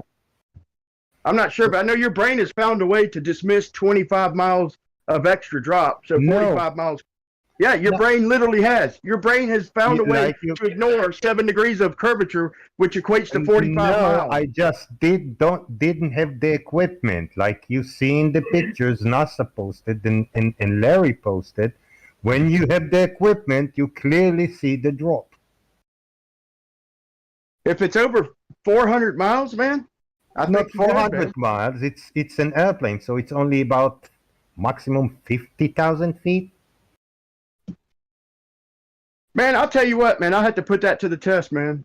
But I think that 7 degrees is enough for the human eye to decipher. Decipher from what? I've never actually tried it.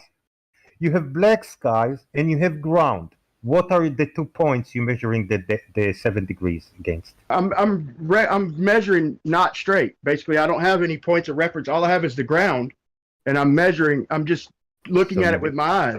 And what I'm trying to look for, here's what I'm trying to look for, is I'm looking for 25 extra miles of drop. So the 20 that I'm already up, and then 25 miles on top of that. I'm looking for that. So I'm looking for, you know, it's not going to be a perfect measurement because I'm just gauging it with my eyes, but I'm looking for about 7.5 degrees of the ground sloping away from me, straight away. And I'm looking for about 45 miles of drop. Can you articulate what you just said? Can you draw it on paper? Where's the 7 degrees? The 7 degrees is in the math. If we were on a globe.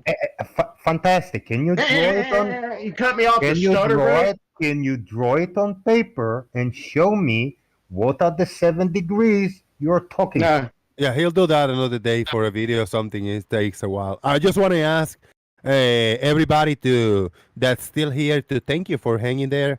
And like, share, subscribe, PayPal me, Super Chat me, join us on Discord like FE Pilot. Join right now. I think I have heard the name around, FE Pilot. If you got a microphone, if you got a voice, say what's up. And if you got a comment, jump in the conversation. Welcome to the festivities. If not, carry on, guys. I'm listening here. I gotta get going. I gotta go do stuff and get some food. But really quick, Brian, how do you spell Domir? Spell what? Domir. The sky looks Domir. Domir. D-O-M ear. No, I'm just kidding, dude. That's a good question, bro. I guess I made that shit up, didn't I? But it does look, you know, on certain days, like at the beach, if you're out in a boat, especially on hotter days, it does look domier. I mean, it's heat hazy, so you can't see that far, and everything looks compressed around you. It looks like you're in just a small dome. I mean, if you go out on the water, you'll recognize it, and if you haven't, you will now that I've mentioned it. But yeah, I'll retract the word domier. But if I were to have to spell it, I'd say D-O-M-I-E-R. I think that's a fantastic word, man. I will use it. All right. Domier. Yeah. Not the same as domier. Like he's got a good point. If one person is dumb and you think the other one is dummier, then that it's not the same as I got my personal dome, but sometimes depends from what I look at it. It looks dummier. Yeah. Jose, they did bring up a valid point while you're gone. It's a valid point. Like if I can't measure it, then I really don't know if I don't have the tools with me. But and I'll agree that I'm not measuring it. I'm just giving my opinion that to me, we can gauge between within a certain level, we could gauge between the ground dropping and not dropping. And to me, within a few degrees, it'd be hard to tell. But when you start, to me, once you get like where there's like 25 miles of extra drop on top of the 20 miles you're already up, or 25 miles, whatever, 50 miles, to me, at that level of 7.5 degrees, I think I could make a fair argument that one should see it. We should recognize that much drop. There are 10 people right now who have that viewpoint, who have seen the curve of the Earth and have basically live cam it often. They're called astronauts. They're in the space stations right now. There's two different space stations. And Brian, that's why when I use my theodolite at 11 miles, that 72 fucking feet is easily measured. Yeah. Really? Been there. So 70 something feet. They're saying that we can't recognize 25 miles of with drop. Your eyes, I measured Brian. it. I said I used a tool and I measured it. Your eyes are not a very good. Okay. I mean, you've shown this before. You can't even tell the difference between 45 degrees and 60 degrees. Really? If I'm up 20 miles and there's 20, let's just say 22 miles of drop. I think it's 25, but I'll skim a few miles just to be safe. In fact, I'll just say 20 extra miles of drop. So if I'm 20 miles high and there's 20 miles of drop, that means that in the distance, there's double my height in drop. So if I'm 1 mile away, that's the equivalent of looking at something in the distance being 2 miles down. So what's the sagittal? Because you're not looking at drop, you're looking at sagittal. Do you understand the difference between the two? Yeah, dude, that's just it. That's why I said it. You're talking drop now. Drop is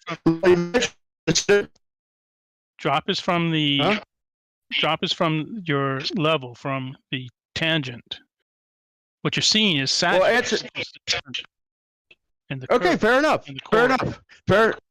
Like I said, you got a valid point that I don't have the tools to measure. But let me ask you this: if I'm 1 mile up and the ground looks, however it looks, whatever it is, but here's what the ground's doing, and what it's doing is it's dropping into the distance, and so 1 mile away, or no, it'd be further than that. Let's see if we're gonna scale it. We're 20 miles up, so it would be. Hold on, it would be 400 miles. 20 would be 20. Okay, so 20 miles away, do you think we'd recognize if the ground was 2 miles down instead of 1? So where you started looking, you're 1 mile above the ground, and you're looking off in the distance. So right below you is 1 mile, and 20 miles away, it's 2 miles, because that's the ratio of at that height.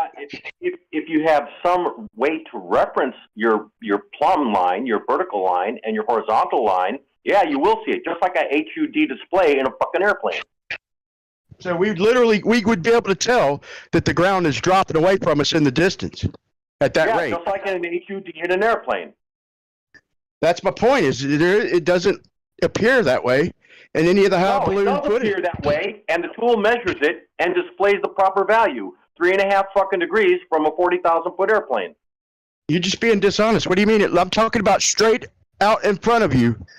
Yeah, you say so it appears twice as far down as directly underneath me. That's what you're saying? See what that's supposed to even fucking mean? Guys, hold on. I want to give it another opportunity. FE Pilot, you want to say hello?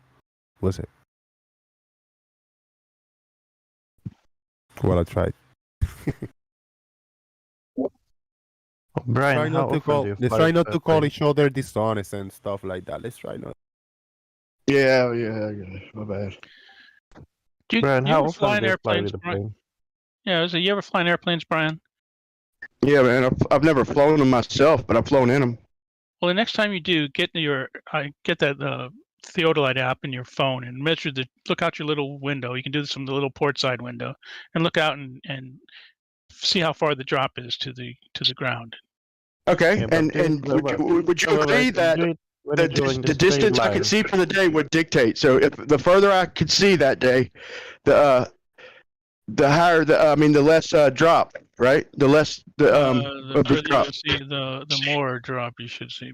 Okay, so if I could only see 5 miles, it'd be a substantial drop, right? If I could only see 5 miles in the distance from a few miles up, then the horizon line would be way below level, right? Well, just because it's foggy. Oh no! Wait, let him answer that, Larry. Larry, let him answer. No, well, I'm refining your question. You said if it's foggy, the horizon is closer, and that's false. The horizon is always the same, Brian. All right, guys. Really? I see him before we go on. I see you now. Check. Check. Hey, Jose, how's it going? Hey, good, very good. Loud and clear, sorted. Good. Thanks, Jose. Hey, guys, appreciate this topic. This is right up my wheelhouse because when you fly an airplane with a HUD, HUD, all you do for hours and hours, and then as long as you have a clear horizon, you're looking down at the horizon. And the amount you look down depends on your altitude. Even a couple of 1,000 feet off the ground, you see the horizon slightly below 0-degree pitch line. And once you're up to cruise altitude, mid 30,000 feet, you're looking down over 3 degrees at the horizon. Perfect. So you would be fine with me stating that on days with less visibility, the horizon's going to appear lower. No, because on days with less visibility, all right, I'm not interested in talking to you, bro. Because if I shrank it down to 5 miles, it'd be almost straight down. We're talking here. Everybody got the chance to talk. Yeah. Yeah, but how come nobody can answer this question? His name is Effie Pilot. He got information about the topics we're talking about. How are we Right. This gonna- ain't a gotcha though, bro. This is common sense, no bro. This gotcha, ain't no. arguable.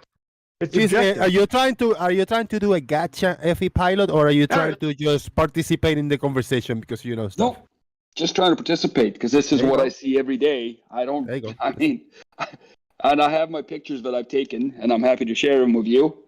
That's about it. There's no gotcha here. Right, but why couldn't you answer a simple question?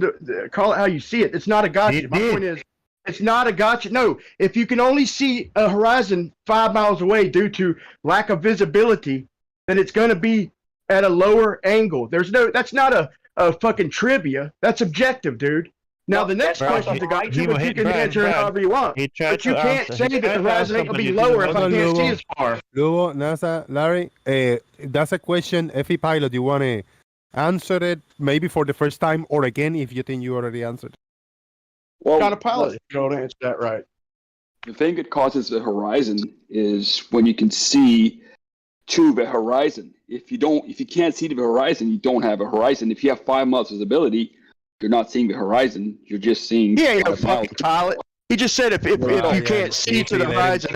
Let him finish the horizon is. It's her. We know it's her. I was listening to his answer, and he was almost done. Bro, he just proved it. He's not a pilot, bro. He said that if you can't see far, then you can't see the horizon. What is he talking about? There's always a horizon. I didn't hear. I got blocked when you jumped in. I was so caught up that I forgot the whole thing he said before. You want to try again, Effie Pilot, without interruption this time? Sure, Jose. Where did you want me to start? When we're looking down at the horizon, or you want to talk about the distance we can see to the horizon? Yeah, he asked a question about a 5 mile, if it's foggy or whatever. I don't remember. I cannot even picture that, imagine that. Well, we actually fly in low visibility all the time. 1 mile, half mile, that's no problem. But you're not seeing the horizon when you're sitting in 1, 2, or 3 miles visibility. You're just seeing a soup, and there is no horizon.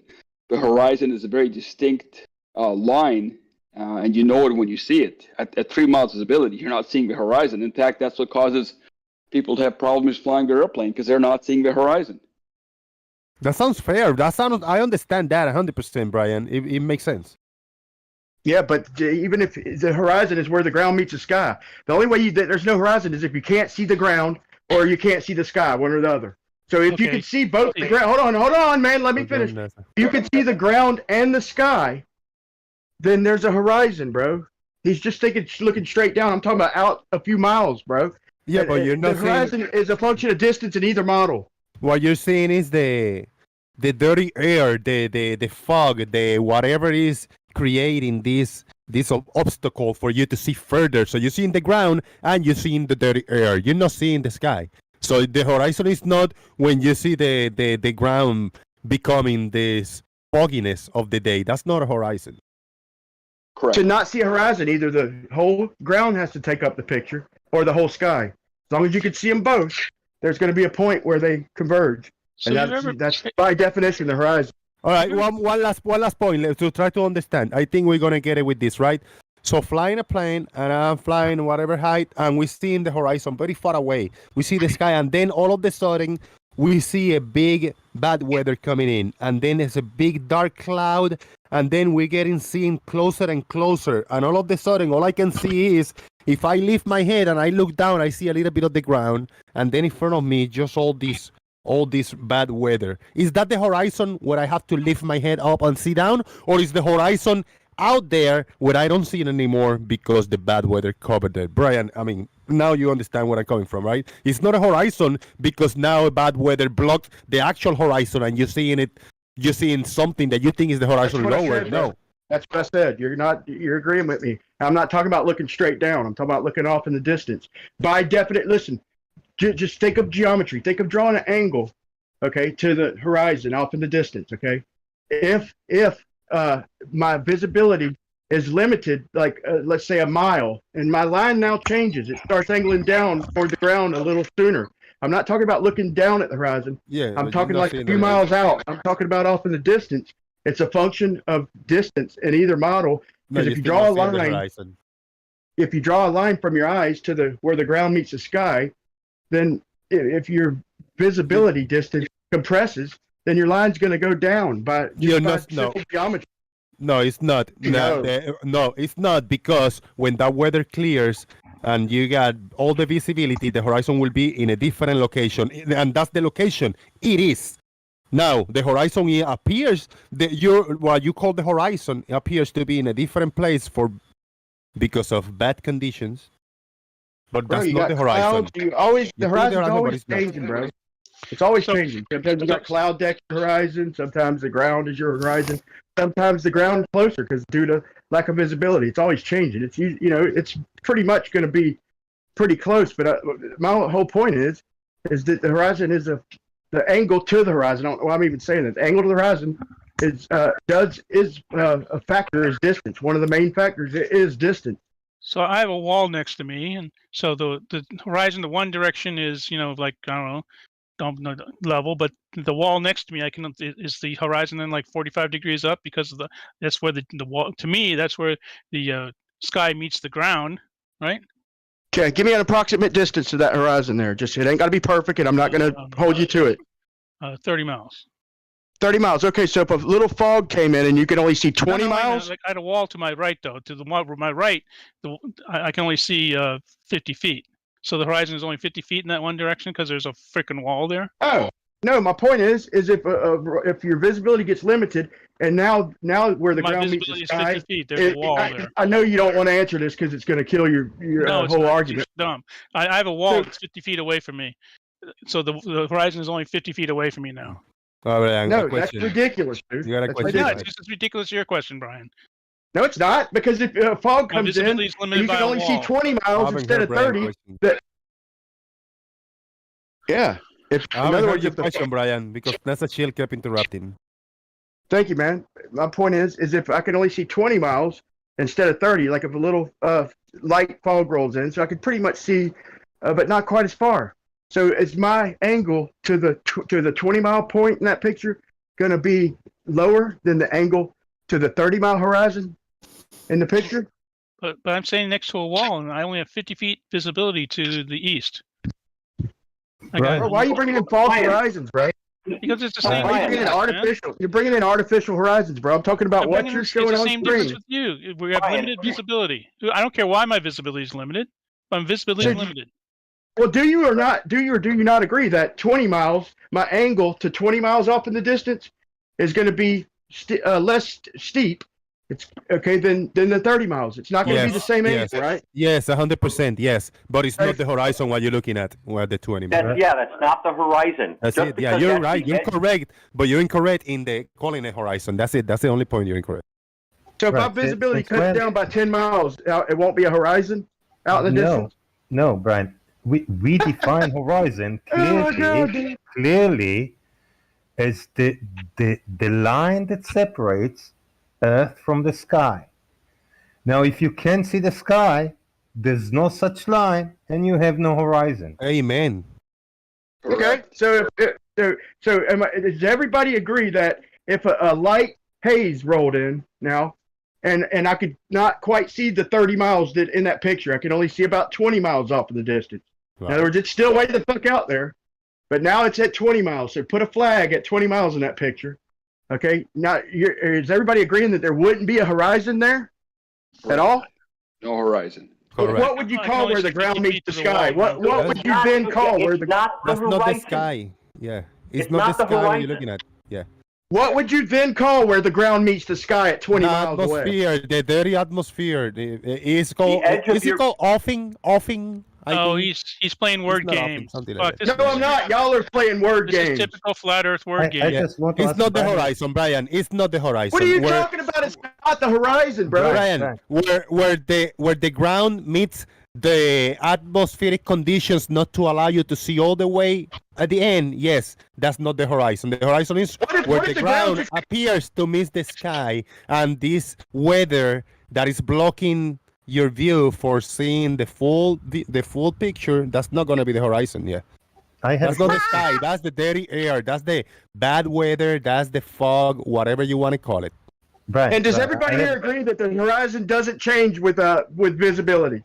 Is everybody here? Is there anybody who agrees with the obvious objective fact that the horizon changes with visibility? I answered you absolutely. Listen, Brian. No. When was the last time? I have a He question answered for you. He said yes. absolutely. Now he's saying something. He answered you, and now So he's is he agreeing with me or yeah, disagreeing? he's agreeing. Now he's gonna say something. Let's see what he's gonna say. Does anybody else agree with me?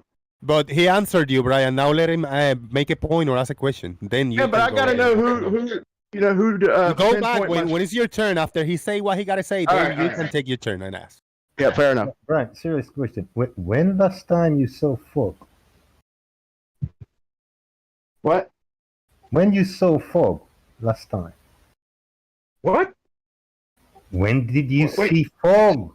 Fog. The last When did I time? see fog? How long ago did you see fog? Me 3 days ago. Just one example where I showed a horizon, a local horizon, was me out at the beach. It's like my third video on my channel. It says half-mile horizon because I'm out at the beach, and the fog rolls in, so I can only see about a half-mile out in the distance. So No, the that's horizon not the looks horizon. pretty. Yes, it That's is the not horizon. No, it's not. It is. It's where the You call fog it the meets, horizon, but it's not the horizon, Brian. That's where we are. that's where the fog Okay. meets the Yeah, ocean, that's where the not- fog meets. That's where the ground meets the fog. It's not where the grounds meet in the sky. Yeah, it's not the horizon. That's funny. Where the ground meets Hey, the fog. fog Hey, guys, I It's a just want to fog jump in Iceland. for 1 second. I just want to As jump in the for fog 1 second if dissipated. I can. I Yeah, think we're every getting pilot, distracted by this fog business. Why don't we just look at days there was unlimited visibility almost, and we could definitely see to the horizon and see how that horizon compares with a 0-degree pitch line in the HUD. 0 degree. What? Yeah, Your 0 plane degree flies at pitch 0 lines. degrees? Okay. I thought they flew it like with a 2 to 3 degree up pitch. That's what I thought. Depends on Well, that's because you're not understanding what the 0-degree pitch line does and the different symbology of the HUD. You're jumping in, you're jumping to conclusions you're not understanding. Two symbols Well, I on the learned HUD. it from this channel, so I don't know. Teach me something new. So symbols on the airplanes. HUD. Let's talk about passenger planes. They're not angled up slightly. There's two symbols on the HUD you got to know about. There's a symbol which is shaped like a V, like a little with a little notch in it. That's the aircraft reference symbol. That's where the nose of the airplane is pointed. And yes, in cruise flight, it will be generally above. Actually, yes, in cruise flight, it will be above the 0-degree pitch line because aircraft flies with a positive angle of attack. So if I took an instrument on that plane, if I took an instrument and I faced it forward toward the wing, out in the distance, I would it would be a few degrees above the horizon then, right? No, because You say You just said if I bring an instrument of my own on a plane, you told me to do that, okay? And if you're telling me the plane's pitched up at 3 degrees, if I look out in the distance, then if it's pitched up at 3 degrees, dude, it's like talking to fucking donkeys, dude. What kind of instrument are you bringing? A water level or a Yeah, it's theodolite? bringing a water level. Right. So the airplane's pitched up 3 degrees, let's say. Well, the water level doesn't care about which way the nose is pitched up. It cares about where level is. And no, the water always finds its level. So the water's not going to go 3 degrees nose up. The water's going to go level. Bro, Paige lying, bro. He just said that download an app on my phone. He said that there's an app you could download with It's called a theodolite. Now he's saying a water level, bro. Now that's why I'm not That's a interested in chill. talking to you. Let Brian talk to pilot for a few minutes. Yeah, that's why I'm hardly interested in talking with Paige around. He just lies, bro. A water He said a level. water level. He said a water theodolite- level. A theodolite is an electronic water level. It's the same. They both find their level. It's just one is electronic, one is water. Right, but he couldn't even answer the simple question. Well, yeah, that I'm being if I yelled had- at by two people here. You're calling me names, in the meantime, told to be shut up. The cabin is level. The wings are put at an incidence to the cabin. They try to keep normally they engineer these things so the cabin is level at cruise flight. Okay, so the cabin is not pitched up at 2 to 3 degrees. The wings are though, which is what the HUD indicates. Just the wings. So the wings. The wings You're are telling me the slightly at whole. an incidence to level. That is correct. Now, what I was Okay, telling you to do not with the the cabin. theodolite app, Thank you. what I was telling you to do with the theodolite app was to look out the window at the horizon and notice the drop. That's something different. I'll let you go back to Flat Earth Pilot now. Why'd you say water level then, bro? When he asked you. Because that's what you're going to use to determine the cabin level, probably. What are you talking? God, dude. All right, let's move on. Pilot and Brian. finish this up. I gotta get out of here. But I give you guys a few more minutes. All right, sounds good. So the second symbol we have to look at in the HUD is a flight path vector. That's a little circle with wings on it. And when we fly level, it's a very simple game of placing a flight path vector on the 0-degree pitch line, and the aircraft will fly level around Earth's curvature as long as the cows come home. Why ain't the ground dropping away in the distance? That's my main question. Well, that's the best part, and I'm really glad you asked that. The ground is dropping away in the distance from the 0-degree pitch line. Absolutely. Have a look at my pictures.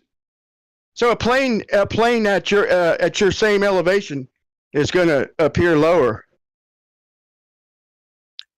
Lower than what? Than you. Well, you need a better reference than you, because I mean, how are you going to determine where you are? Are you talking about a symbol in the HUD? I'm talking about what I could see appearance-wise. That so in that picture, the ground is going to be about 2 miles lower than the height you're at. So would that plane in the distance appear a couple miles lower than you if it was at the same elevation? That's an excellent question, and let me two-part answer. The first part is yes, we're looking down about 3 degrees at the horizon at cruise altitude. Okay, that's horizon dip. That's a curvature looking away from the observer. Second part is if an airplane is the same altitude as me, 10 miles away from me, they will be slightly, ever so slightly, below the 0-degree pitch line, because the 0-degree pitch line is taking my level and extending it out to infinity. But keep in mind, we're not following that line. We're following the level around Earth's curvature. I don't think you're a pilot, bro. No offense. I mean, I don't think you're flat earther. No offense. All right. But no, if you don't recognize the horizon changes day to day, minute to minute, even sometimes, and sometimes it's closer and lower, sometimes it's further away. So, but there's always some kind of horizon, unless all you could see is the sky, or all you could see is the entire ground. There's got to be a place where the sky apparently meets the ground in the distance. Hey Brian, stop beating around the bush. Why is it that we look down 3 degrees to see the horizon when we're at 35,000 feet? Because you're up in the air. Welcome to flat Earth, bro. If I go higher, I'm going to have to look down even further, ain't I? That's correct. Welcome to globe Earth. What, really? Welcome to globe Earth? So if I go up in the air, I'm not going up above the ground? The fact you can see higher, see more, further from higher is proof of the globe. Welcome to the globe. Do you think the ground is just no matter how high I go, it's gonna I'm never gonna be looking down at it off in the distance. That's ridiculous, bro. No, it's a function of distance. No, the horizon should never change on the flat Earth. It should always be at the same place. It should always rise high level. It's infinity. When you get half a mile, look at NASA papers. Welcome. It never gets closer. It never gets further away. It's infinity. So it's a function of distance, bro. It's a function of distance, bro. Infinity. Do you understand how far away infinity is? Yeah, look at the ground right there. Look, if you're looking at a flat plane, it can't come up any higher because that's the extent of your vision. If it's infinity, going up a mile won't change the distance that much. That's why. Bro, you don't understand. You obviously don't understand. No wonder, bro. It's not infinity, and second of all, it doesn't. You don't. It's a globe. If I'm looking off into infinity right there, what would I see different if it was a flat plane extending out the distance? If it was truly infinity, it'd be a function of distance, wouldn't it, buddy? So, in other words, truly infinity would not make any difference. Okay, I got an answer. If it was infinity, what would I see? I would see the same thing. I'm trying to answer. If it was infinity, I would see the horizon in this image, right where the green line is, meeting in the center of the view. That's what I was. Chappé just answered honestly. He said that it'd be the same thing. So look, if the ground extended in the distance to infinity, that's exactly what we would see. Right there is what we're looking at. No, it will be in the center of the screen, and the horizon is a lot way lower than the center of the screen. It's not a flat infinite plane because it's dropping big time. Exactly. Big time. Is it dropping big time, or does it come up with you? The higher you go, the clearer the day. Drops. The more it drops, yes. The higher you go, the more it drops, yes. If it was infinity, it would exactly. make no difference how high you were. Mm-hmm. Yeah, right. Mm-hmm. Welcome to flat Earth, man. That's not infinity, man. That's not infinity. No? If it was an infinite distance away, going up would not change the relative distance. You would always see the Yes, it horizon. would. You always see No. it in the center of the screen. No, yes. not if it was infinity. You don't. If it See, this was- is the problem. You guys don't understand big numbers. Big numbers No, scare you don't understand a function of distance, bro. It would be a function Infinity. of distance. It's But there'd be blurred no out. function. One over The one over infinity line would be the 2 over blurred infinity. point. 1 over infinity, 2 over infinity. Is still infinity. All Right. guys, So wherever it blurs out is where I'd see it. Right. Wherever I can't, wherever I can't distinguish anything is where it would be. Infinitely. That would be the point that it showed up. You don't understand, bro. I'm sorry. Guys, we can be in this point of discussion for 17 hours without anybody Yeah, he's breathing. I need to get out of here. Now I want to ask, FE Pilot, you planning on coming back soon? Oh, I'd come back. What time? Is this a comfortable time for you to join the festivities if I'm live? You know what? I'm just gonna bookmark. I'll subscribe and I'll hit the bell, and then I'll follow you when you're up. When you're up, I'll Yeah, cool. when I have free time, I'll join you. Yeah, planning on being more active now moving forward. So. Can I have a 30-second closing statement, Jose? Yeah. Everybody's gonna have final thoughts. You're up, man. Go ahead. All right. Look on screen, anybody who has an open mind, at least a fair open mind and willing to test everything. Look left to right. Okay, left to right, it's flat as a pancake. If you've seen a boat going from the left side of the screen to the right side of the screen, you'd see it traveling a straight line over about 10 miles, whatever the distance is. But if you were standing on the beach looking at the boat go away from you, then you might get obstruction on some days. Some days you wouldn't. The horizon always changes. It's a function of distance when you get up to these levels. So they want to say the ground's curving away from you when it's just everything just blurring out in the distance to infinity, and it's a function of distance. So the further I can see, the higher the horizon line is going to be in the picture, but it can't never go past halfway. Thanks. Thank you very much, I appreciate it. Chaik, final thoughts. Yeah, I still want to see Brian's drawing that explain what kind of drop he expects to see. Good show, thank you. Thank you very much. Before I continue, big thank you to everybody who supported PayPal. Yeah, there was a few people hit me up on PayPal. If anybody would like to support, it's for the electric bill. I'm still like $125 short. we'll make it happen little by little, man. Hey, thank you very much to all those who supported, and there was a few super chats. Also, thank you everyone. Appreciate it. Hey, Komar, you got final thoughts for us? How about FE Pilot? FE Pilot, you being so how do you arrive here? Were you lurking around, browsing on the YouTube? I actually was part of a community probably a year or two ago, and I got so tired of dealing with flat earthers, and I just kind of took a time out. And now I heard this. I just happened to see you go live, and I heard the topic, and I got sucked back in. And thanks for having me on the show. If you, I'll say my final thoughts if I may. If we truly lived on a globe, we would see a curvature side to side, just like Brian said. And even at airliner cruise altitude, there should be a very slight curvature side to side, as long as we use a wide angle lens. And I'm not saying a fisheye lens, just wide angle.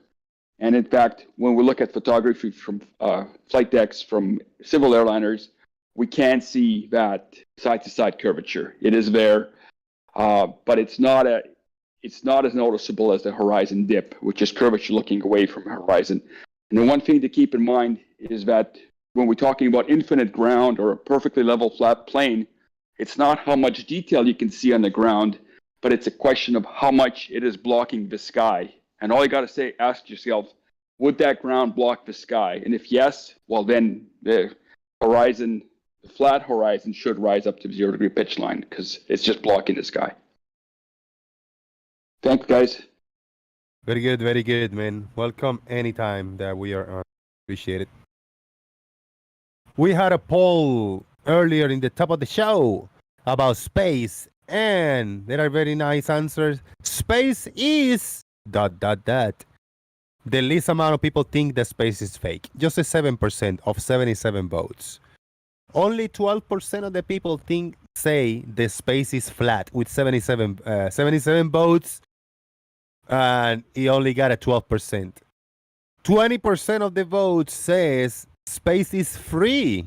Yes, space is free with 20%, but the big 58% of the votes, that was more than half, they think they know that space is the final frontier.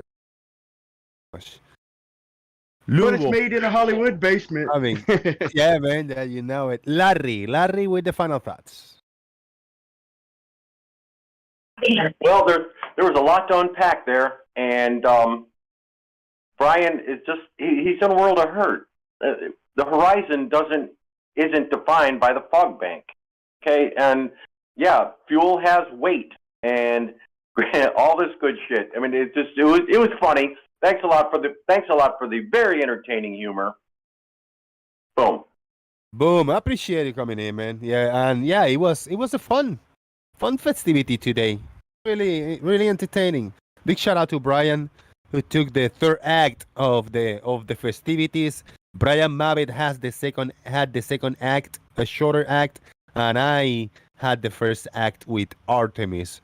But first act with me, second act with Mabbett, third act with Brian wouldn't be possible if it wasn't for all of you that are still here in the call and came in and left earlier. Boom. Lubo in China, final thoughts.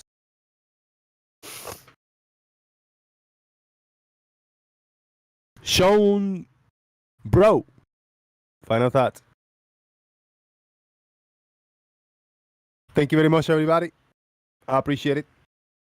Let me click it on. Boom. I am a real person. I am not CGI. Thank you very much. Brian everybody. ran away. Thank you very much, everybody, for watching. Thank you all for your support. Make sure that you are sharing the show and clicking on all the buttons underneath to continue with the festivities. Let's say, boom.